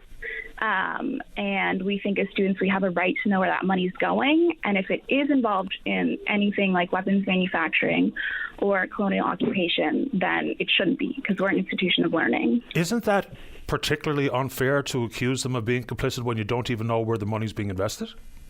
I don't think it is, because I think that they should tell us. I think that... But you just accused them of being involved in weapons manufacturing that is aiding the war in Gaza without any shred of knowledge or accuracy of that statement. So I would disagree with you there. I think a lot of universities have been involved. The precedent is set. And we did have a meeting with the administration on May 24th to talk about this and to ask them to disclose where their investments might be. And they just completely refused to play ball with us. And I think it would be unfair for us to accept that they're not without any shred of evidence from them also. So when the university says that non-endowment funds, pension funds are invested in that pool account and no student tuition dollars are invested, so what does that mean so far as your right to demand them to disclose information that has nothing to do with your tuition? I mean, I think that ultimately our tuition is going towards funding this institution as a whole, and so is community money. And so I think public funds are going towards this university. And I think we as students and we as community members just have a right to know where that money is going in the interest of transparency. Like, for instance, there's a technology company in Mount Pearl that's been targeted. And what the product that they're producing has nothing to do with offensive weapons of war, but yet they've been called and taken to the woodshed. So I'm not so sure we're on a wise track here, because if they have nothing to do with any military offensive capabilities, because everybody, including this country, when we talk about defending ourselves, is vastly different with arming ourselves for the purpose of conflict, isn't it? I mean, they do testings with Elbit Systems, which is involved with the Israeli occupation. But I mean, I'm not here to talk about Mount Pearl. I'm here to talk about my university. And if my university is complicit with a genocide, then that's something that I think I should know as a student. And I think everyone should know as community members here. How long do you suggest you're going to be occupying the Arts and Admin building? I think that we haven't been able to hear from the administration since a meeting on the 24th, and at the very least, until we get some kind of good faith negotiation, is what I would say. I appreciate the time this morning, Sadie. What year of school are you in? I'm doing my master's, actually. Okay, good on you. And what discipline, if you don't mind me asking? It's none of my business. Yeah, for sure. Anthropology, so the study of human cultures. Understood. I appreciate your time. Thank you for calling. Thank you. And I'd just like to say, if any community members or students want to come down and support us, we are welcoming them with open arms, and we would love to see more community support. Thank you. You're welcome. Bye-bye. All right, let's keep rolling. Let's go to line number 2. Olive, you're on the air. Good morning, Olive, on line number 2. Can you hear me all right? I can hear you now. Yeah, my reception's so terrible here. Thanks for taking my call. I'm glad to hear you this morning. I hope you enjoyed the weather over the weekend, what we had. Yeah, it was nice enough for me to finally mow my lawn. Anyway. Me too. I got to rake a bit without the mud. Fair enough. I just wanted to touch base about, we were talking a couple of months ago about the remains that are being taken care of. Outside the health sciences, yeah. Yep. Okay. I know a lot of fishermen and people from Coast Guards and people in the Navy. We're Newfoundlanders. When people died at sea and in warm climates, we salted them. Now, salt is cheaper than a cooler. And if you're a newfie and you don't know how to preserve something dead, because, I mean, we're all hunters, right? I'm a hunter myself. So I think that salt, I mean, it preserves it. But why would we do that? Because it will save from us cooling it and building something to keep them there, but it'll still be preserved. Just stack them up somewhere. Yeah, I'm not sure why that would be what we would do, but anyway. But it's cheaper is what I mean. We're in a deficit, and I don't see why we can't go to... I mean, this is a way of life that we lived a long time, that people were salted at sea because they had to bring them home, and if it was warm, they couldn't keep them cold. And that's what we did, and I don't see what's wrong. It kind of feels like that was done out of necessity as opposed to the more appropriate way.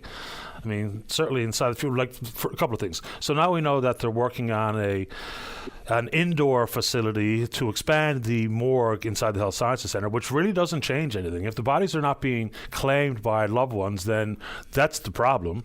I mean, I know it feels quite disrespectful to have them in these reefer trucks outside the hospital, and I think we can all acknowledge that that is absolutely a problem. And if it's about affordability, I just don't know why the government can't have a working relationship with one or two or all of the funeral homes for just some sort of direct payment to try to cover costs for the least expensive opportunity for whether it be a cremation or a burial. I know the numbers haven't changed in decades. I mean, the $2,500 for the CPP death benefit, and where the province has money, I think it's $2,338. If they haven't changed in a long time to keep up with the growing costs, then maybe it's as simple as we just increase that, or we have some sort of direct payment with people who can't afford it with the funeral homes. But if people don't claim them, then they just stay there, right? Like, is it just going to keep getting bigger and bigger? Apparently, that's what it looks like. It doesn't look good, does it? No, it does not look good. Well, that was my take on that. Okay. I know you're really busy, my love, this morning, and you're always are. I just wanted to, maybe if you don't have time or to look it up, you can put me on hold with David. He might be able to give me some numbers. They're advertising these law firms that are dealing with abuse victims. They're advertised on the station all the time. I think one of them might be McGilvery and Associates. Okay.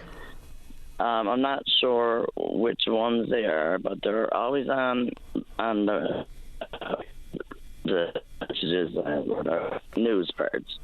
But there's two firms that are asking people to have this happen. Yeah, the connection's terrible, Olive. I can't really hear you, unfortunately. Okay. Yeah, they're asking these law firms for people that have been assaulted or abused, right, that they should call. And I'm just wondering if you guys knew what law firms they were, because they're advertised. Yeah, let me put you on hold. I don't want to give you the bogus answer. I'm going to put you on hold, and I'll see if Dave can figure that out for you. How about that? That's awesome. Thank you, Patrick. You have a great day. You too, Olive. Bye-bye. Dave, can you answer that question for her? Because I really don't know. I think she's right with the law firm she said, but anyway. Let's take a break. When we come back, plenty of time for you. Don't go away. Welcome back to the show. Let's go to line number 3. Speaking more to the chair of Larrysbrook Junior High School Council. That's Daryl Hines. Good morning, Daryl. You're on the air. Good morning, Mr. Daly, sir. How are you? Doing okay. How about you? Good. Paddy, I attended a meeting last week with Dr. Croak and others about the PwC reconfiguration. And obviously with the plan that was announced over a week this past fall or spring, I guess, caused a lot of concerns, because I know, Paddy, at Larrysbrook at our most recent meeting, it was indicated we have 510 children. And under the minister's plan, which was, again, all announced in a hurry to address overcrowding, we're going to have 560 in September. So, again, math is not my greatest forte, but I don't know how this helps our particular school enrollment and our learning environment when, we've lost our library, we have, kids eating in hallways and severe overcrowding, and it's getting worse.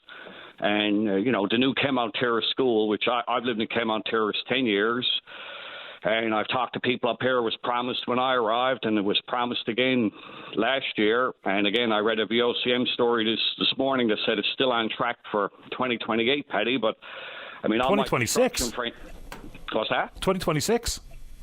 2026 is what the government confirmed again today. But again, we were down again with Dr. Croak and other people with our little concerned parents committee, and when I look at the site down there, Paddy, there's a power line running which appears to be quite low. There's absolutely no site work done. It's going to need a massive amount of excavation, and water and sewer ran into it and all that kind of stuff. So there's, we're in the middle of the tendering, the middle of the construction season, as you noted last week. There's absolutely no work happening down there now.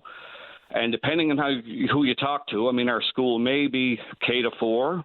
It may be K-6, which is what was announced, or it may be K-8, which is, some of the internal school leaders that we've talked to have indicated is going to be up to K-8, which again would be, in my mind, 800 to 1,000 kids. So if you're going to build a school the size of Waterford Valley, boy, if you're going to do that in 2 years, that's a hell of an accomplishment. And again, I no disrespect to John Abbott, but the Department of Transportation and Works says they can do this in 2 years when you know, in my memory, we've been 10 years trying to finish Team Guju High when we still haven't got that done. Fair enough. It does seem rather ambitious and optimistic to think that if it's not significant work done this year, to have it complete by September of 26, I don't know about that timeline. No, and again, the MHF or Sarah Studley's put in writing to us and other parents that there's no issues with the land. I mean, again, I can not to give a plug to another media outlet, All Newfoundland published a story, and there's public court documents. There's multiple developers in court over that particular parcel of land, and I've talked to another developer over the weekend who I think sounds like he got skin in the game that is, you know, going to be part of, you know, this eventual legal action. So again, government says they're going to have a school built by September 2026, and this is June 14th or whatever the day is. They don't even own the land, Paddy. I mean, I hate to be derogatory, but it's almost farcical to me in that any school I've ever talked to, and you talk to major construction companies, time you break ground, it's 3 to 4 years before you turn over a key. Because again, you know, building envelope, you know, to HVAC standards and everything else. And again, if we're building a massive school, and again, you know, Learysbrook, we're busting at the seams. My friends with kids over across the street at Larkhall, their school's busting at the seams. So if we're going to try to have a school up here for 800,000-900,000 kids, and they're going to do it in 2 years, so I think what the parents would like is, because again, the local MHA, Sarah Studley, is saying some things which people don't understand. I've read government, you know, your announcement this morning. I mean, maybe it's time for the minister or someone to come up here, have a public meeting, so we can have Sarah Studley there, Crystal Lynn Howell, who seems very elusive with trying to speak to these things, John Abbott, who's apparently the superintendent, going to actually get this thing built, and I'd love to hear the engineers and some of these other people, because, you know, what we'd like is, A, some realistic, definitive plans about what we're going to do now, and that's the first part, but as well, and again, I'll wear my school council hat, and again, I got no skin in this game, because my daughter now is moving to PwC in the fall, but I'm talking to parents every day up here, very concerned, very upset. What we need is a real plan to mitigate the overcrowding and the other problems which the minister's plan has created. Because again, you know, like I got all these grade 5s coming to our school now. We have no outdoor play space, and I heard you reference that last week. I mean, Learysbrook Junior High is absolutely no outdoor green space, and we actually, you know, apply to fence in part of the parking lot to make the best of a bad situation, just to allow our grade 5s to go out in September, and that was turned down by government. So again, I'll call out the minister. They announced a great plan for reconfiguration, but there don't seem to be any meat on the bones or any investment to actually try to mitigate some of these issues that the schools are having, you know. And again, I've talked to parents every day, so we really need some kind of, you know, public disclosure, public information about what's happening now, and then what is the plan for September, because I know in my own school situation, and I got another meeting tonight with school council, is not going to work for us, Paddy. Yeah, I mean, for anyone in government to say that there's no issues with the land, but at the exact same time talk about there might be the need for expropriation, that's quite simply a problem with the land. No, and again, All Newfoundland, you know, published court documents. There's 2 or 3 developers with a squabble over the land.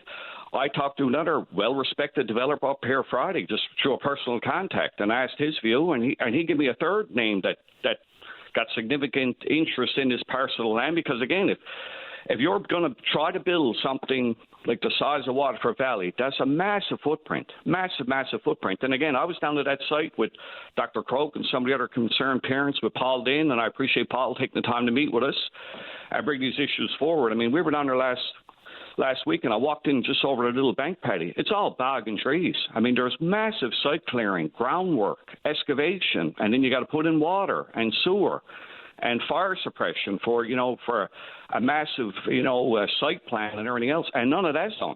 And again, the MHA keeps telling us, boy, in writing, no, there's no problems with the land, but everyone's going to court fighting over it, and government don't own any of it.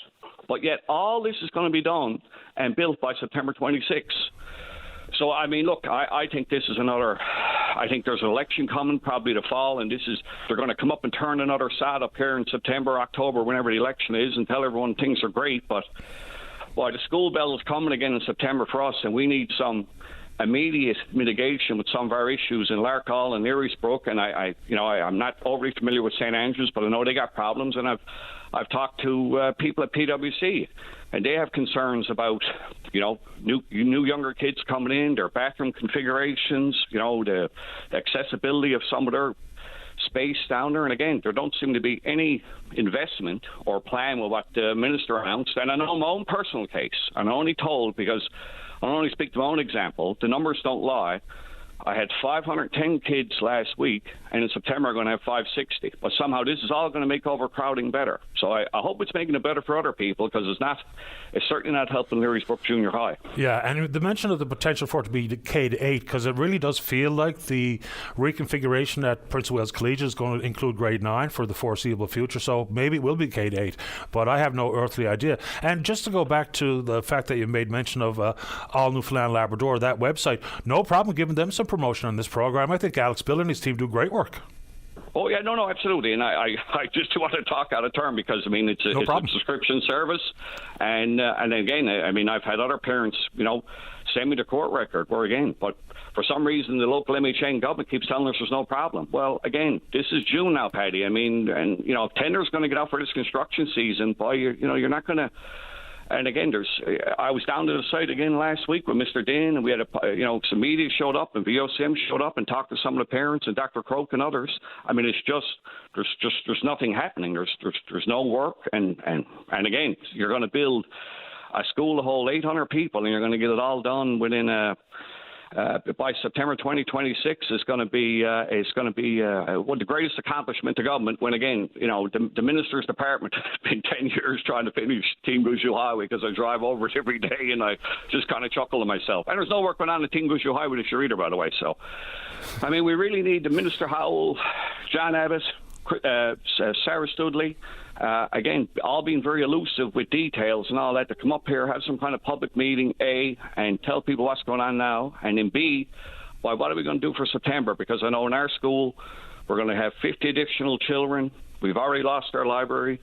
We got labs we're trying to convert now into additional classrooms, which is not ideal. We got absolutely no outdoor space, and as part of the prescribed curriculum, fresh air and all that, whereas, again, we got an older building. There's no central air circulation. A lot of the windows don't open. We got all the stuff you'd find in an old building.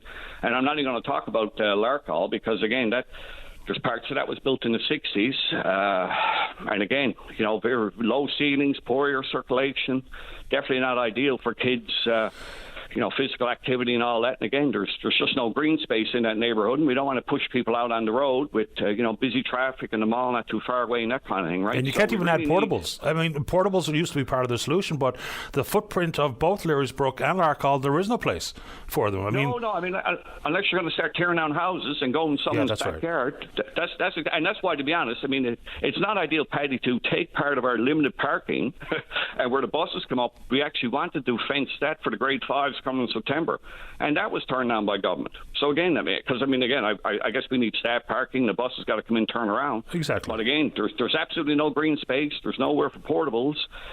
And again, all this configuration was open, and it was only open for 7 days, because I think it was fait accompli, but it don't seem to be. I think it was all done on the back of a napkin, because again, there don't seem to be any details. No one can answer any questions, and the only information we get from either local MHA or the minister is all conflicting from what we have in writing. I mean, to tell us in writing there's no issue with the land, and Paddy, boy, you don't expropriate or go to court if everything's tickety-boo with a parcel of land, right? I mean, you don't sue each other because everything's great. Yeah, I hear you. I appreciate the time this morning, Darryl. Fair enough. Appreciate it. Thank you, sir, for the time and the interest. Anytime. Take good care. Bye-bye. Bye-bye. Darryl Hines is the chair of the Learysbrook Junior High School Council. Let's get one before we get to the news. Line number 4. Mike, you're on the air. How you doing, Paddy? Doing okay. How about you? Good, thank you. Just wanted to call in, Paddy, there Friday. I noticed I had my phone there on the side of me there on the end table, and it kind of flashed once, and then it rang, and when I answered it, it was a local number, 709-770. I won't give out the rest of the numbers. And it was a recording came on. Let me back up. The recording came on, said about my Visa being used on Amazon and some other place, and X number of dollars and everything.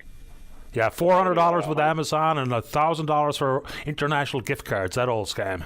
Yes, but when I hung up, like I noticed was local number, say, and I called it back, and the young girl answered, and I heard somebody in the background. I just said, your number was on my phone, and she said, I don't know, I'm sorry about that. And I said, well, there was a recording about a scam about my Visa being used and stuff. And she said, I don't know anything about that, and blah, blah, blah. So I don't know if those people are out there now that actually, could tap in somebody's phone, transferred something else or whatever. It was just to me like very abnormal for that. Usually if you get a call, it's either no number or a private number and stuff to do with scams. But I mean, for this number to come in and hear the recording and call it back and somebody speak. Yeah, well, that's the new trick for the scammers, right? They can spoof a number because it used to be really quite telltale. It would look like it came from somewhere international or be just a string of numbers that you didn't recognize, period. But now, of course, they can make it look like it's coming from Kenmount Road. It can be a local number with 709, and the next thing you know, that makes it feel a bit more real when, in fact, it's just a spoofed number. It's still a scam. Yes, absolutely. It's crazy. I just figure I'll call it in because I didn't know if it was a new scam they're coming up with and try to give everybody a heads up on it. And I appreciate the heads up this morning, Mike. Thanks for the call. All right, Paddy. Take care. You too. Bye-bye. Bye-bye. And on that front, look, I mean, just last week we were talking about the fact that the country's Auditor General, Karen Hogan, is talking about the fact that we are completely ill-equipped to deal with the rise in cybercrime. And it's extremely real. So we hear the stories all the time, right, about whether it be a business or a not-for-profit or a government agency gets hacked into. Last year in this country, Canadians, and there's only reporting upwards of maybe 10% of these scams are ever reported if people get separated from their hard-earned money, over $500 million. And we are not prepared to deal with it. And the instances are only growing year over year. So that story needs a bit more discussion as well. Let's take a break. When we come back, we're going to the library. Don't go away. You're listening to a rebroadcast of VOCM Open Line. Have your say by calling 709-273-5211 or 1-888-590-8626 and listen live weekday mornings at 9 a.m. Welcome back to the program. Let's go to line number one. Say good morning to Emma Craig. She's with St. John's Regional Librarian, Newfoundland and Labrador Public Libraries. Let's see here. Good morning, Emma. You're on the air. Hi there, Patty. How you doing today? Great today. Thanks. How about you? Oh, I'm managing, waiting for these gray days to go away. Yeah, hopefully that's right around the corner. Thanks for making time for the program. You know, I read a story this morning, and I probably every spring talk about this issue because it's the concept of summer slide. You know, if the reports are just demonstrating that some 20% of your academic learnings from your last school year go away over the summer because you dropped the books.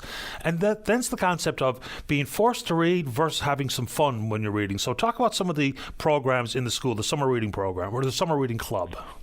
Yeah, that's definitely something that teachers and librarians, library staff were super aware of the summer slide, Patty, and that's kind of where the idea of the TD Summer Reading Club comes in, which you alluded to. So the TD Summer Reading Club is actually a nationwide club, and it's all about encouraging a love of reading for fun during the summer because, yeah, you're right.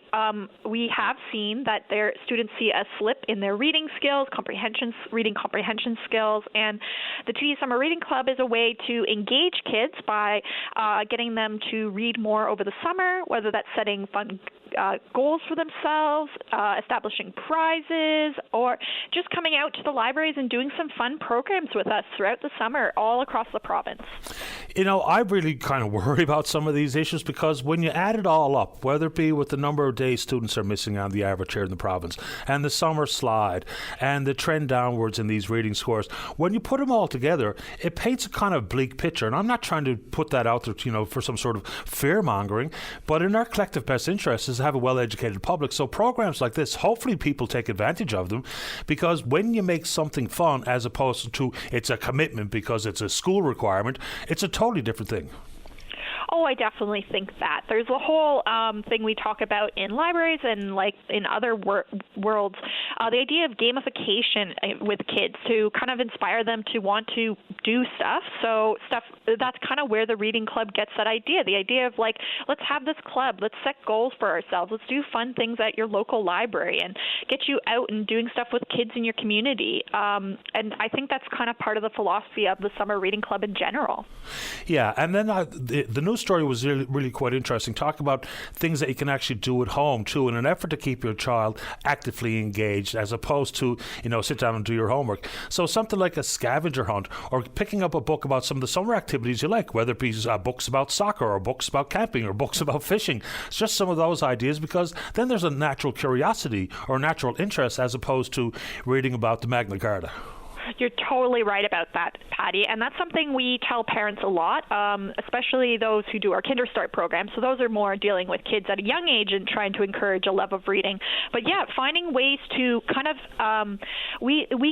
I kind of like to word it as the idea of expanding beyond the experience of just reading a book. So the idea of like talking about the books with your kids, sing songs, do fun activities like drawing or writing, and trying to really extend that experience of reading a book. And you totally clued into a thing that I always tell parents, which is if you have a child who's a reluctant reader, figure out that one niche interest they have and exploit it. Find all the books on the cool things that your kid is into, and that'll be sure to get them more engaged with their reading, because you're right, they're not reading some boring thing for school. It's something that they might actually be interested in learning about.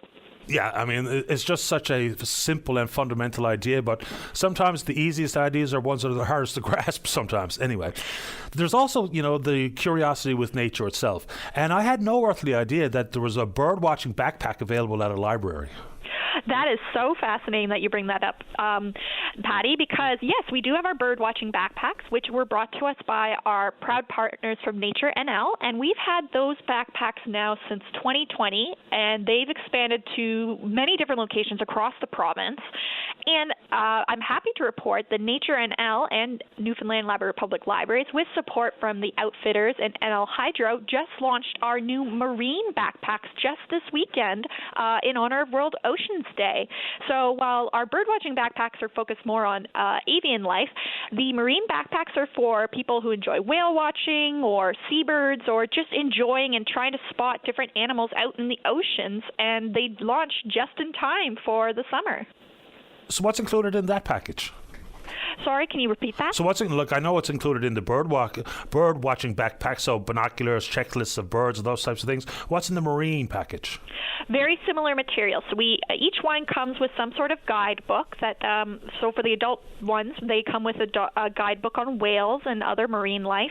The Nature and L folks also created these fantastic info materials, so some visual guides with pictures of different animals, so that you can, when you're out on the trail or out by the beach, you'll be able to reference that. And yeah, it comes with binoculars. And also something I really love about the adult kits this time is they each come with a little little sheet so that you can fill out where your different sightings are. So let's say you're out by Flat Rock and you spot some whales out there. Make a recording in your bag, and then when you pass it off to the next person, the people can know, oh, that's a location we could go with our bag. Now the kids ones also come with a book, but this time it's just a picture book about whales. So again, that goes back to the idea of like finding cool nonfiction books for your kids to explore niche interests. They come with a pair of binoculars and also some fun activities like a word search and a maze and some coloring sheets that the kids can do maybe once they're done their adventure out in the wild. And for libraries in general, so librarians want to have, some fresh, updated material and things that are fun and things for whether it be curiosity or natural inclinations. But the cost to rotate the product that you have in the library has really dramatically increased, but the funding has not kept up. How difficult is it to try to keep things fresh inside the library? Because if it was for partners like Nature NL, you might not be able to afford to provide that particular service. No, you're right about that, Patty, which is why we love that we have people out in the community like Nature NL who want to do like fun kits like that. They come to us with these ideas and we're like, yeah, because that's something that libraries are really good at. We're really good at circulating things around the community. So when someone comes to us with a new kit idea, or maybe they just want to donate some books to us to like circulate in our collection or feature, we're totally equipped to do so. So you're right. We're really grateful to have partners like that who are able to expand our materials. We also really rely on our volunteers at our different libraries.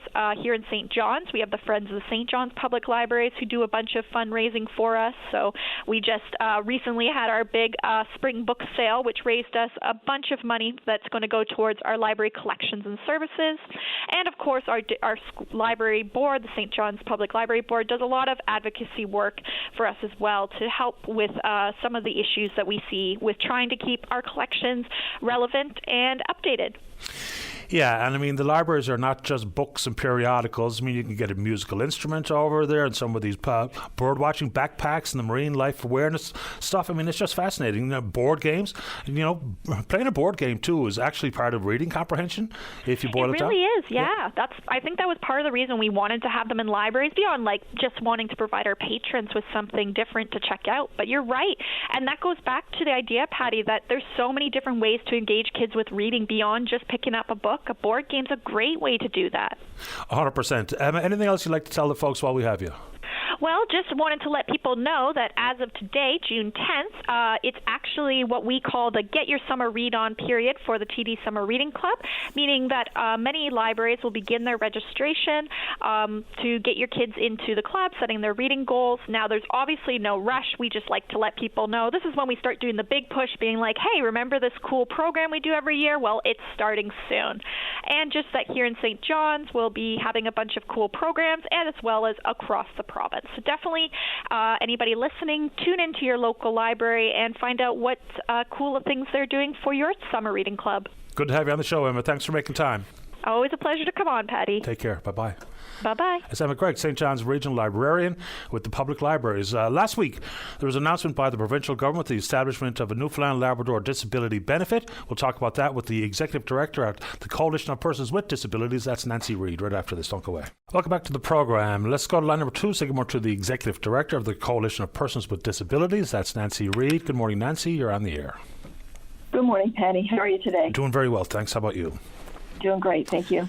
Okay, so the announcement last week, I've tried to dig in and try to really understand the ramifications, whether or not this is good, bad, or indifferent. What's your first takeaway? Okay. I guess the immediate response is that we see it as a good start. And we certainly appreciate the amount of being $400 a month to persons with disabilities. That, coupled with the $200 a month that we're expecting from the provincial or the federal disability benefit, certainly has the opportunity to be meaningful for persons with disabilities in our province. The significant barrier that we have identified with it is in the application process that people will have to participate in to actually receive the benefit. And for many people, for some people, I guess, there will be no real application process. Anybody who is eligible currently to receive the disability tax credit is then eligible to receive this $400 a month. And for persons who receive the disability tax credit and are already have a registered disability saving program, the RDSP, in place, an additional $1,200 will be added to that RDSP yearly. So that's great. And we certainly applaud our government for that initiative. The challenge is, however, that for persons who are not already in receipt of the disability tax credit, there's an application process associated with that. We know from our community that there has often been barriers to that application process. Sometimes it's financial barrier, and on Friday, I, along with a number of individuals from our community, had opportunity to speak with staff from the minister's office, and we were assured that the financial barrier will be removed, that the cost associated with preparing these applications for medical practitioners will be removed by our government and by the federal government in that way. So again, we applaud that. Not sure how that's going to roll out, but we hope that it will effectually remove that barrier.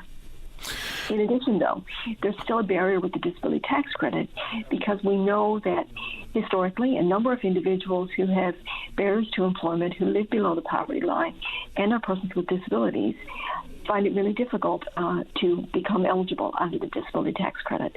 So we expect that there are going to be a number of individuals that are going to fall between the cracks, I guess, in that way. And it's something we hope over the next month we can work with government to figure out, ways to mitigate that and ways to get around that. Correct me if I'm wrong, but even to access the federal disability benefits, you have to apply for and be deemed eligible for the disability tax credit first, right? Correct. Yes, is that the same correct. For the provincial monies? It is. So anybody who is eligible for the disability tax credit, if you've already have that in place, and certainly some folks do, you will, by filing your tax, your taxes as you would each year, you automatically then will receive this benefit if you are entitled. Again, we applaud that piece of it. It's just becoming eligible for the disability tax credit is the barrier that we're expecting to kind of have to figure out ways to get around. Help me understand how the Registered Disability Savings Program is supposed to work. Because when we talk about so many people disproportionately represented, whether it be food insecure households, the number of people with disabilities that are on that list. So a registered savings program sounds good, but how meaningful is it and how does it work? And I don't have the numbers in front of me, Patty, and I got to say, so I don't want to quote numbers directly. I will say that it is potentially very significant for many individuals. It is a savings plan that has been applauded throughout our country in every community, I'm going to say. Our government, the federal government will, and I'm not sure if it's match monies put in for persons up to a certain income level. So I'm going to defer to somebody who has the numbers in front of them to say all of those things. But I know that it is a significant savings program, and monies that are put in, I know that our federal government will also add money to that. So it really tops it up for individuals who have significant barriers to savings. And it's something that you can pay into up until the year of your 49th birthday. And I'm not sure how many years you have to wait after that's drawn or any of those details. But it has the potential to be life-changing and actually monies that can be used to actually support people in later years in their lives who are persons with disabilities.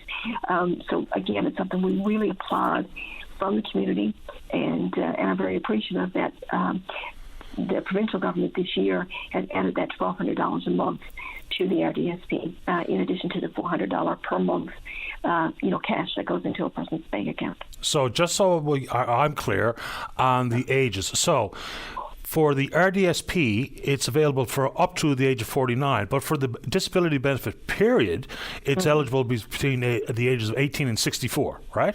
Correct. So okay.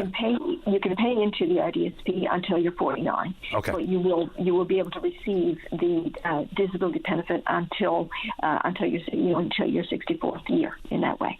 Yeah. And both the federal and provincial programs work in conjunction. So you'll get the $200 and the $400. Correct.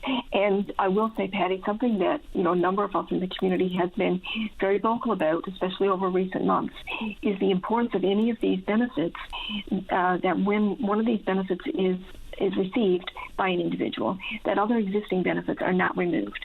And again, on Friday, in our conversation with staff from the department, we were assured that any existing supports, so whether that might be income support, whether it's other benefits that a person might receive, it might be help with board and lodging, it might be help with adaptive technology or food supplements, any of those things that a person is already receiving, by receiving these funds. In addition to that, none of those existing supports will be removed or clawed back. And so that's hugely important to us at the community level. Yeah, two notable ones there would be the seniors benefit and the child benefit. Correct. Right. Correct. Okay, so when people were talking about the federal budget and they came up with $200 a month, many advocates across the country were talking about that number should be $1,000. So even with an additional $400, making it now $600, still coming up pretty short of what people were using as the appropriate number, being $1,000. For sure. And so we're very hopeful that our federal government will step up to the plate and actually add further funds there. You're right. Many in our country were expecting a number of around $1,000 per person. And obviously $200 is much less than that. So, we're really hopeful that maybe, the federal government could come in. So if the federal government came in with actually $600 per person instead of $400, persons in this province would actually realize an amount of $1,000 per month greater than what they were receiving today. Anything else you'd like to? I'm sorry, go ahead. And of course, that speaks only to our province, and obviously, your listeners are located here. But other provinces, some provinces don't have any disability benefits, while others do have some. So there's a number of those issues at play. But Patty, I do want to bring something else forward, and I'm really glad that you give me the opportunity. Separating away from that conversation, this year at the Coalition of Persons with Disabilities, Our annual general meeting is going to be next week on the 20th of June.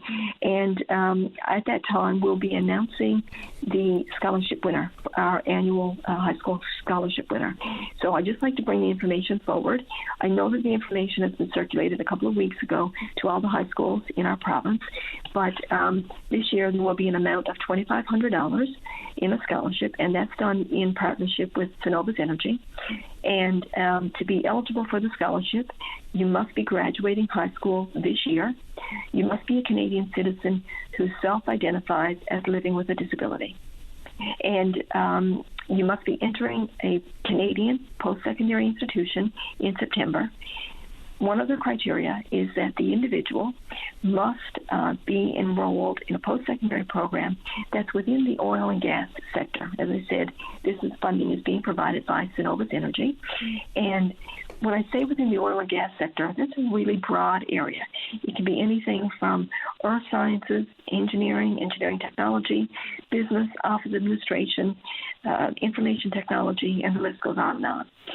So there's an application process, and it's available on our website. So that's cardinal.ca, cardinal.ca.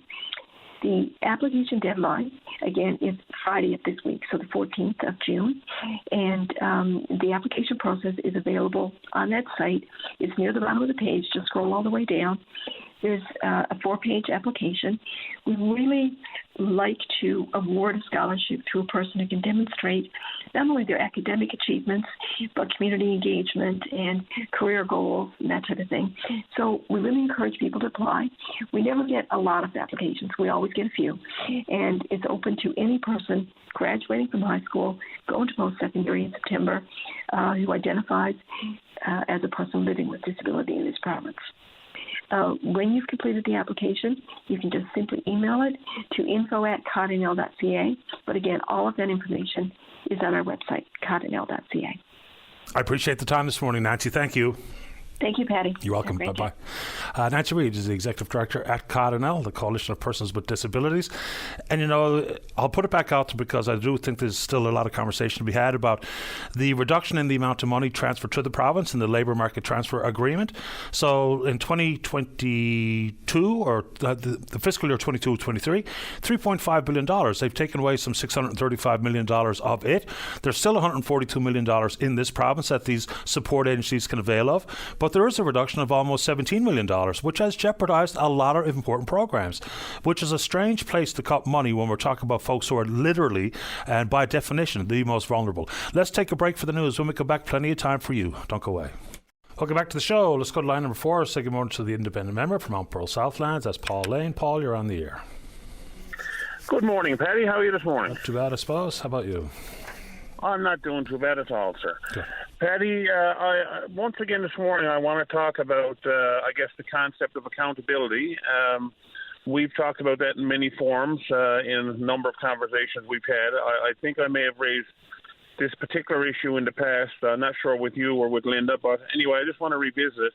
It relates to the recent Auditor General's report that came out. I believe it came out on May the 30th, if I'm not mistaken. And it dealt with deficiencies that she found in previous Auditor General reports.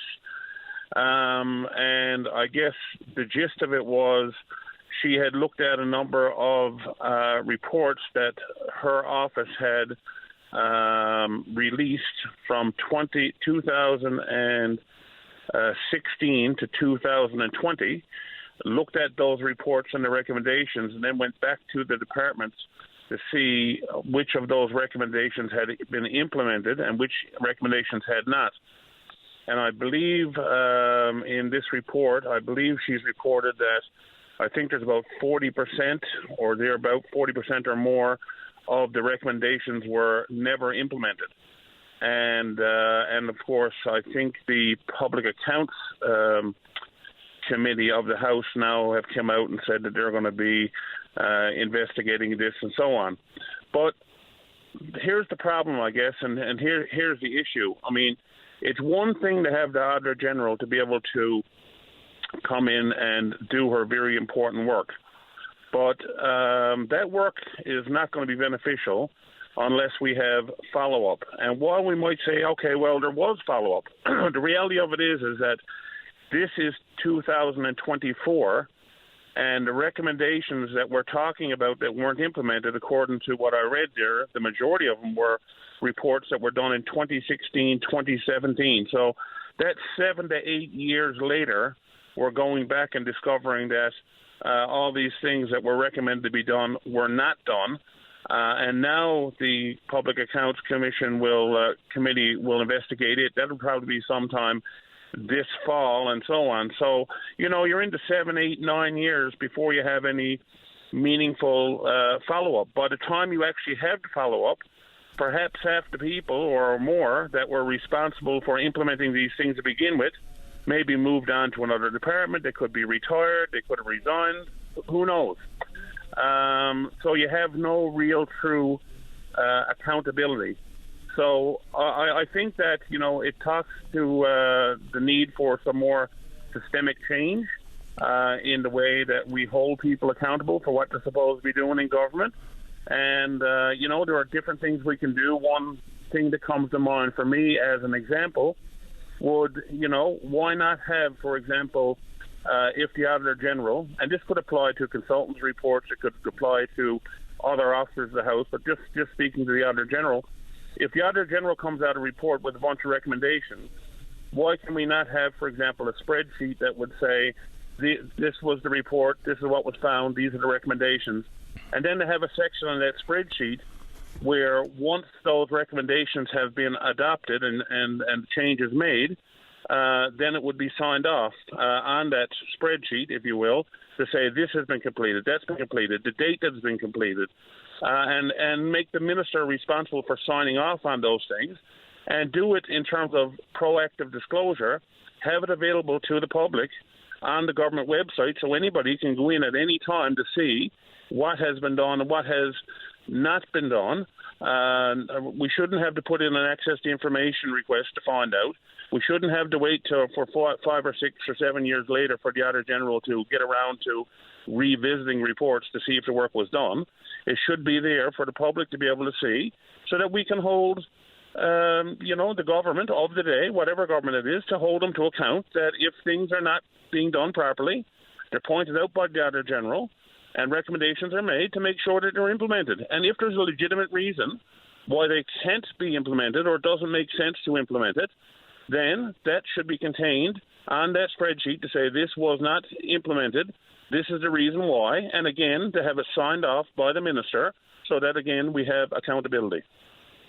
Sounds good in practical terms, but as you rightfully pointed out, before there's even an opportunity to implement some of these recommendations, and a lot of these were inside the world of healthcare, which is concerning, is that we have the rotation of ministers from one portfolio to another. So how do you actually hold anybody accountable when the faces change at the helm? Now, we know the senior bureaucrats hold a lot of the information and the power and the policy, but I like where you're coming from, but in realistic terms, how do we actually apply that? And what does accountability look like? Does it mean that you get fired or you're recalled or you have to have a by-election? Like, what does it actually do? Well, I mean, in terms of ministers moving around from department to department, I would say that if we had some sort of a process like that in place, I would know that when I go to a department as a minister, one of the first things, not saying it'll be the first thing, but one of the things at some point, once I got settled in, and I met with my deputy minister and assistant deputy ministers and so on, I would say, okay, is there any outstanding things that that I need to be aware of? Are there any reports or any recommendations outstanding?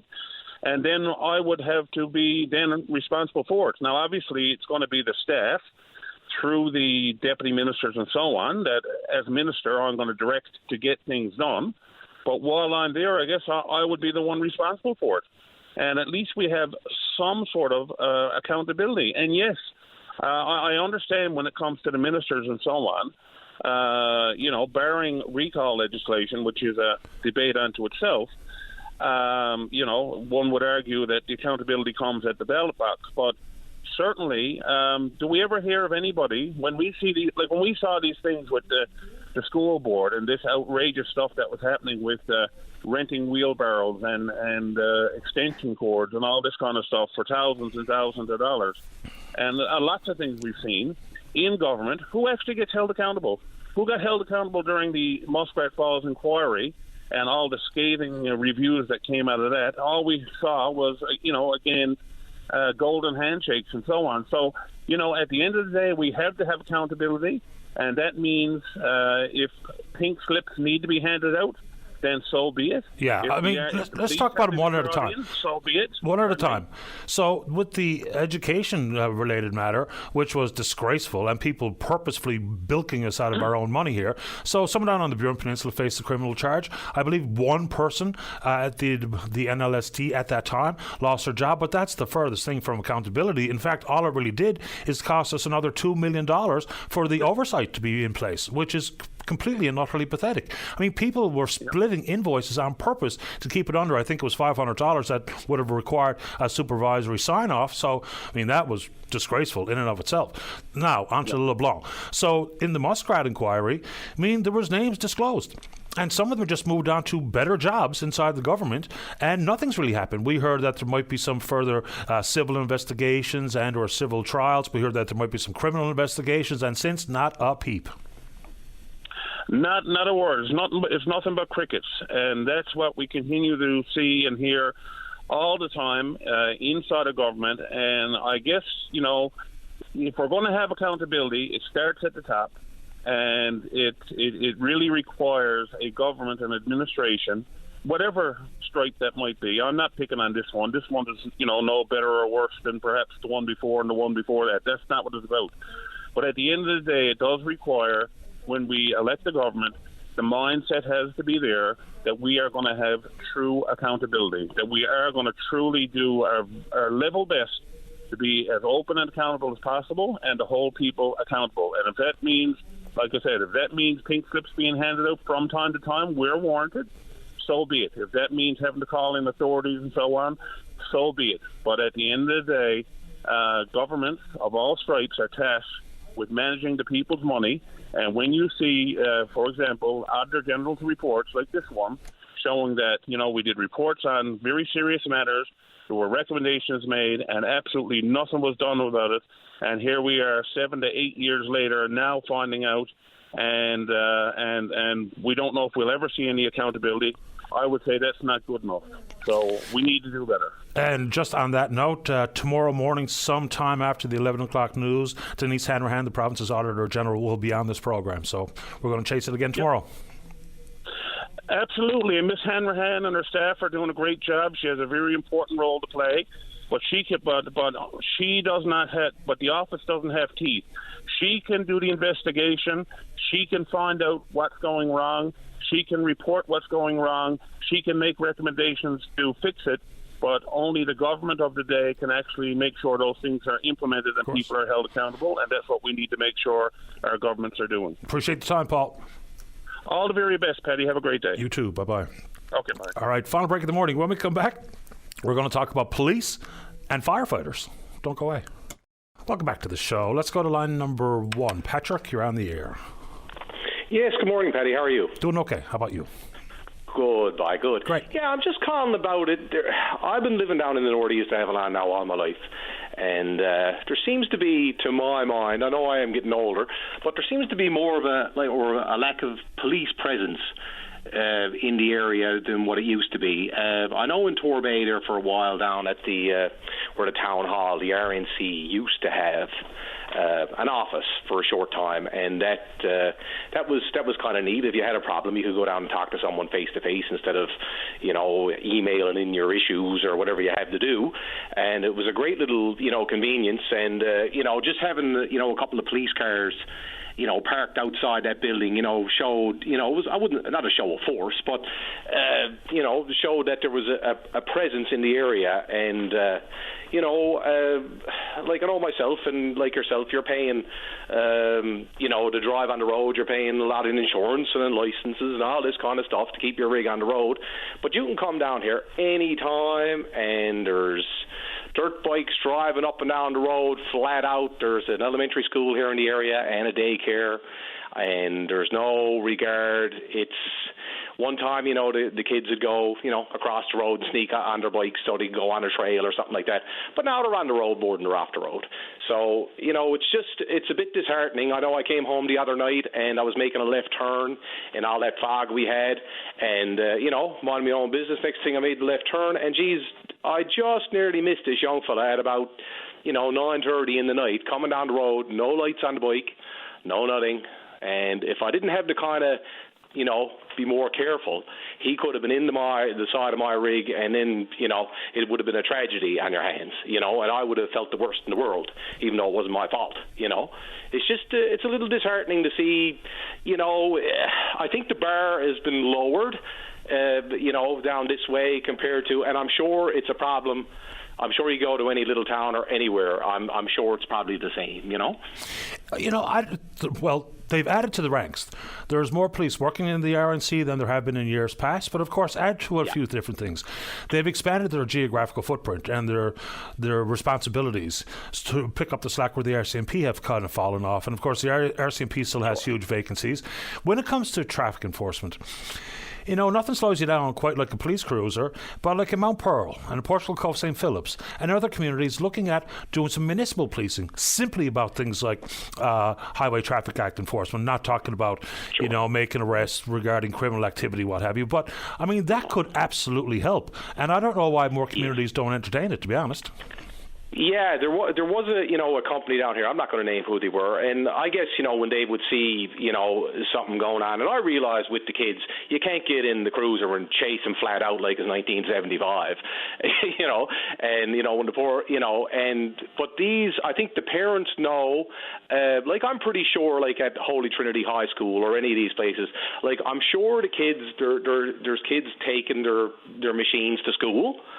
You know, you can almost set your watch by it some days, you know, come lunchtime or whatever. Oh, you're going to watch now. Lunchtime comes, you'll hear the bike start up and they're buzzing around. So it seems to me when it comes to kids or whatever, like, I think, you know, adults are afraid to chastise them or do anything in fear of repercussions, either from, you know, maybe their parents are just as bad. I don't know. But it's too late when something happens to one of them, and then it's all over Facebook. Oh, the poor little fella, he was an angel and all this. And yes, he probably was. But man, oh man, like at some point, something's going to happen. And it, you know, and I think a couple of years ago it did happen. There was a young fella there crossed over the road there up on the ring road and smacked into a poor fella riding his street bike and killed him. You know, like. At some point, but I know I was talking to a retired policeman there not too long ago, and he's only off the force there since about just around COVID. And what they used to do, they used to call, I know there's a big Irving here in Torbay, and they used to call the Irving the mothership. And he said when they, you know, at certain times they could go down and kind of park around that Irving, and they knew them young fellas would have to come and get gas. And when they go in and get their gas, they come out and they'd be there waiting for him.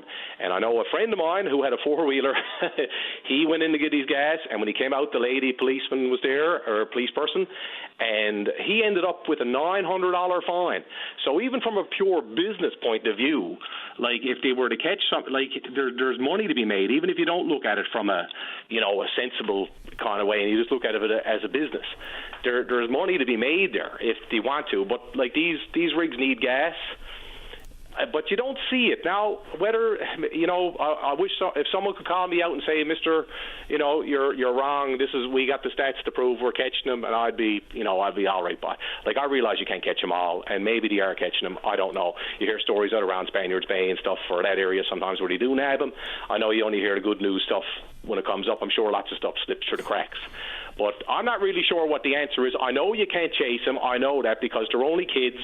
And for God's, you know, if something were to happen to them or they, you know, a poor innocent person run into them, their life is ruined, you know.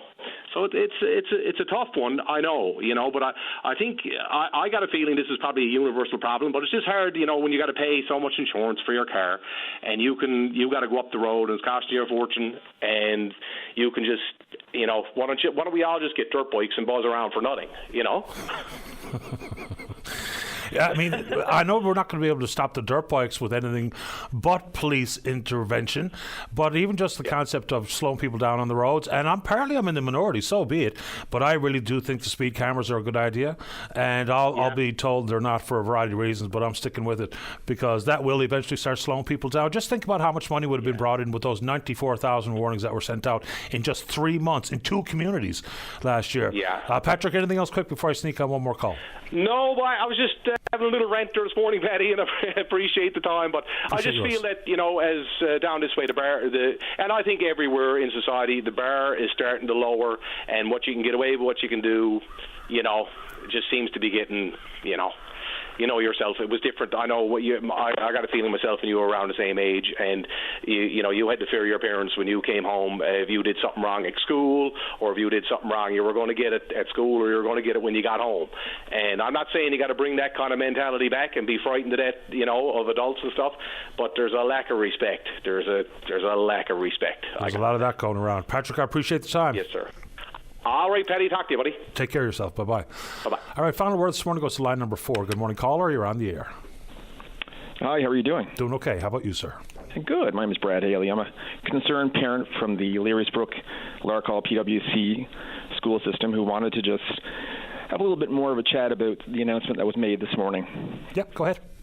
So, I know it's been discussed this morning, and I just want to reiterate the announcement this morning that a new school will be constructed in a couple of years' time is great, but unfortunately it doesn't do anything to solve the current problems that we're facing as parents and students in this current infrastructure. As you're probably aware, and as people have probably said throughout the morning, until a new building is created, the students in these school systems are still going to have to deal with the current problems. Broken windows, outdated infrastructure, the fact that labs have been turned into classrooms, and for the rezoning of grades when grade 5 and 6 students are forced to go into a school with older kids and they don't have a designated play area that they can actually go outside and play safe. That's just such a disadvantage to the students that are waiting for a better infrastructure. What are some short-term solutions? Because we've got a actual geographical footprint restraint that's part of the problem in full. So where are some short-term solutions? I mean, short-term solutions are funding. Simple as that, okay. There are some spaces within these schools that can actually be reconstructed into proper classrooms, but unfortunately there needs to be some funding to make those sorts of things happen. Currently, when the school gets out, when the space gets overutilized, it means a lack of classroom space, it means a lack of gym space. Students are forced to cut back on physical activity in school. There needs to be some other sort of plan brought into place to try to offset some of these lack of physical activity, and an outdoor space would be one of those things. Basically, there needs to be some more collective thought, and there has to be a little bit more attention to the gap fill than just simply saying there's a school coming. Personally, I would love the opportunity to tour the schools and facilities that actually feed into PWC with Minister Studley and Howell to see if we can actually collectively look at the problems and come up with a solution as to what we can do to make sure that these kids get the same experience that other kids in the Newfoundland English School District have access to. Absolutely, and my children went to a small neighborhood school that was pretty tapped out for resources too, like no cafeteria, for instance, which is a bit of a drawback. I appreciate you making time. You've had the final thoughts here this morning. Thank you. Thank you. Take care. Bye-bye. Bye. All right, good show this morning, and we will indeed pick up this conversation again tomorrow morning right here on VOCM and Big Land FM's Open Line. On behalf of the producer, David Williams, I'm your host, Paddy Daly. Have yourself a safe, fun, happy day. We'll talk in the morning. Bye-bye.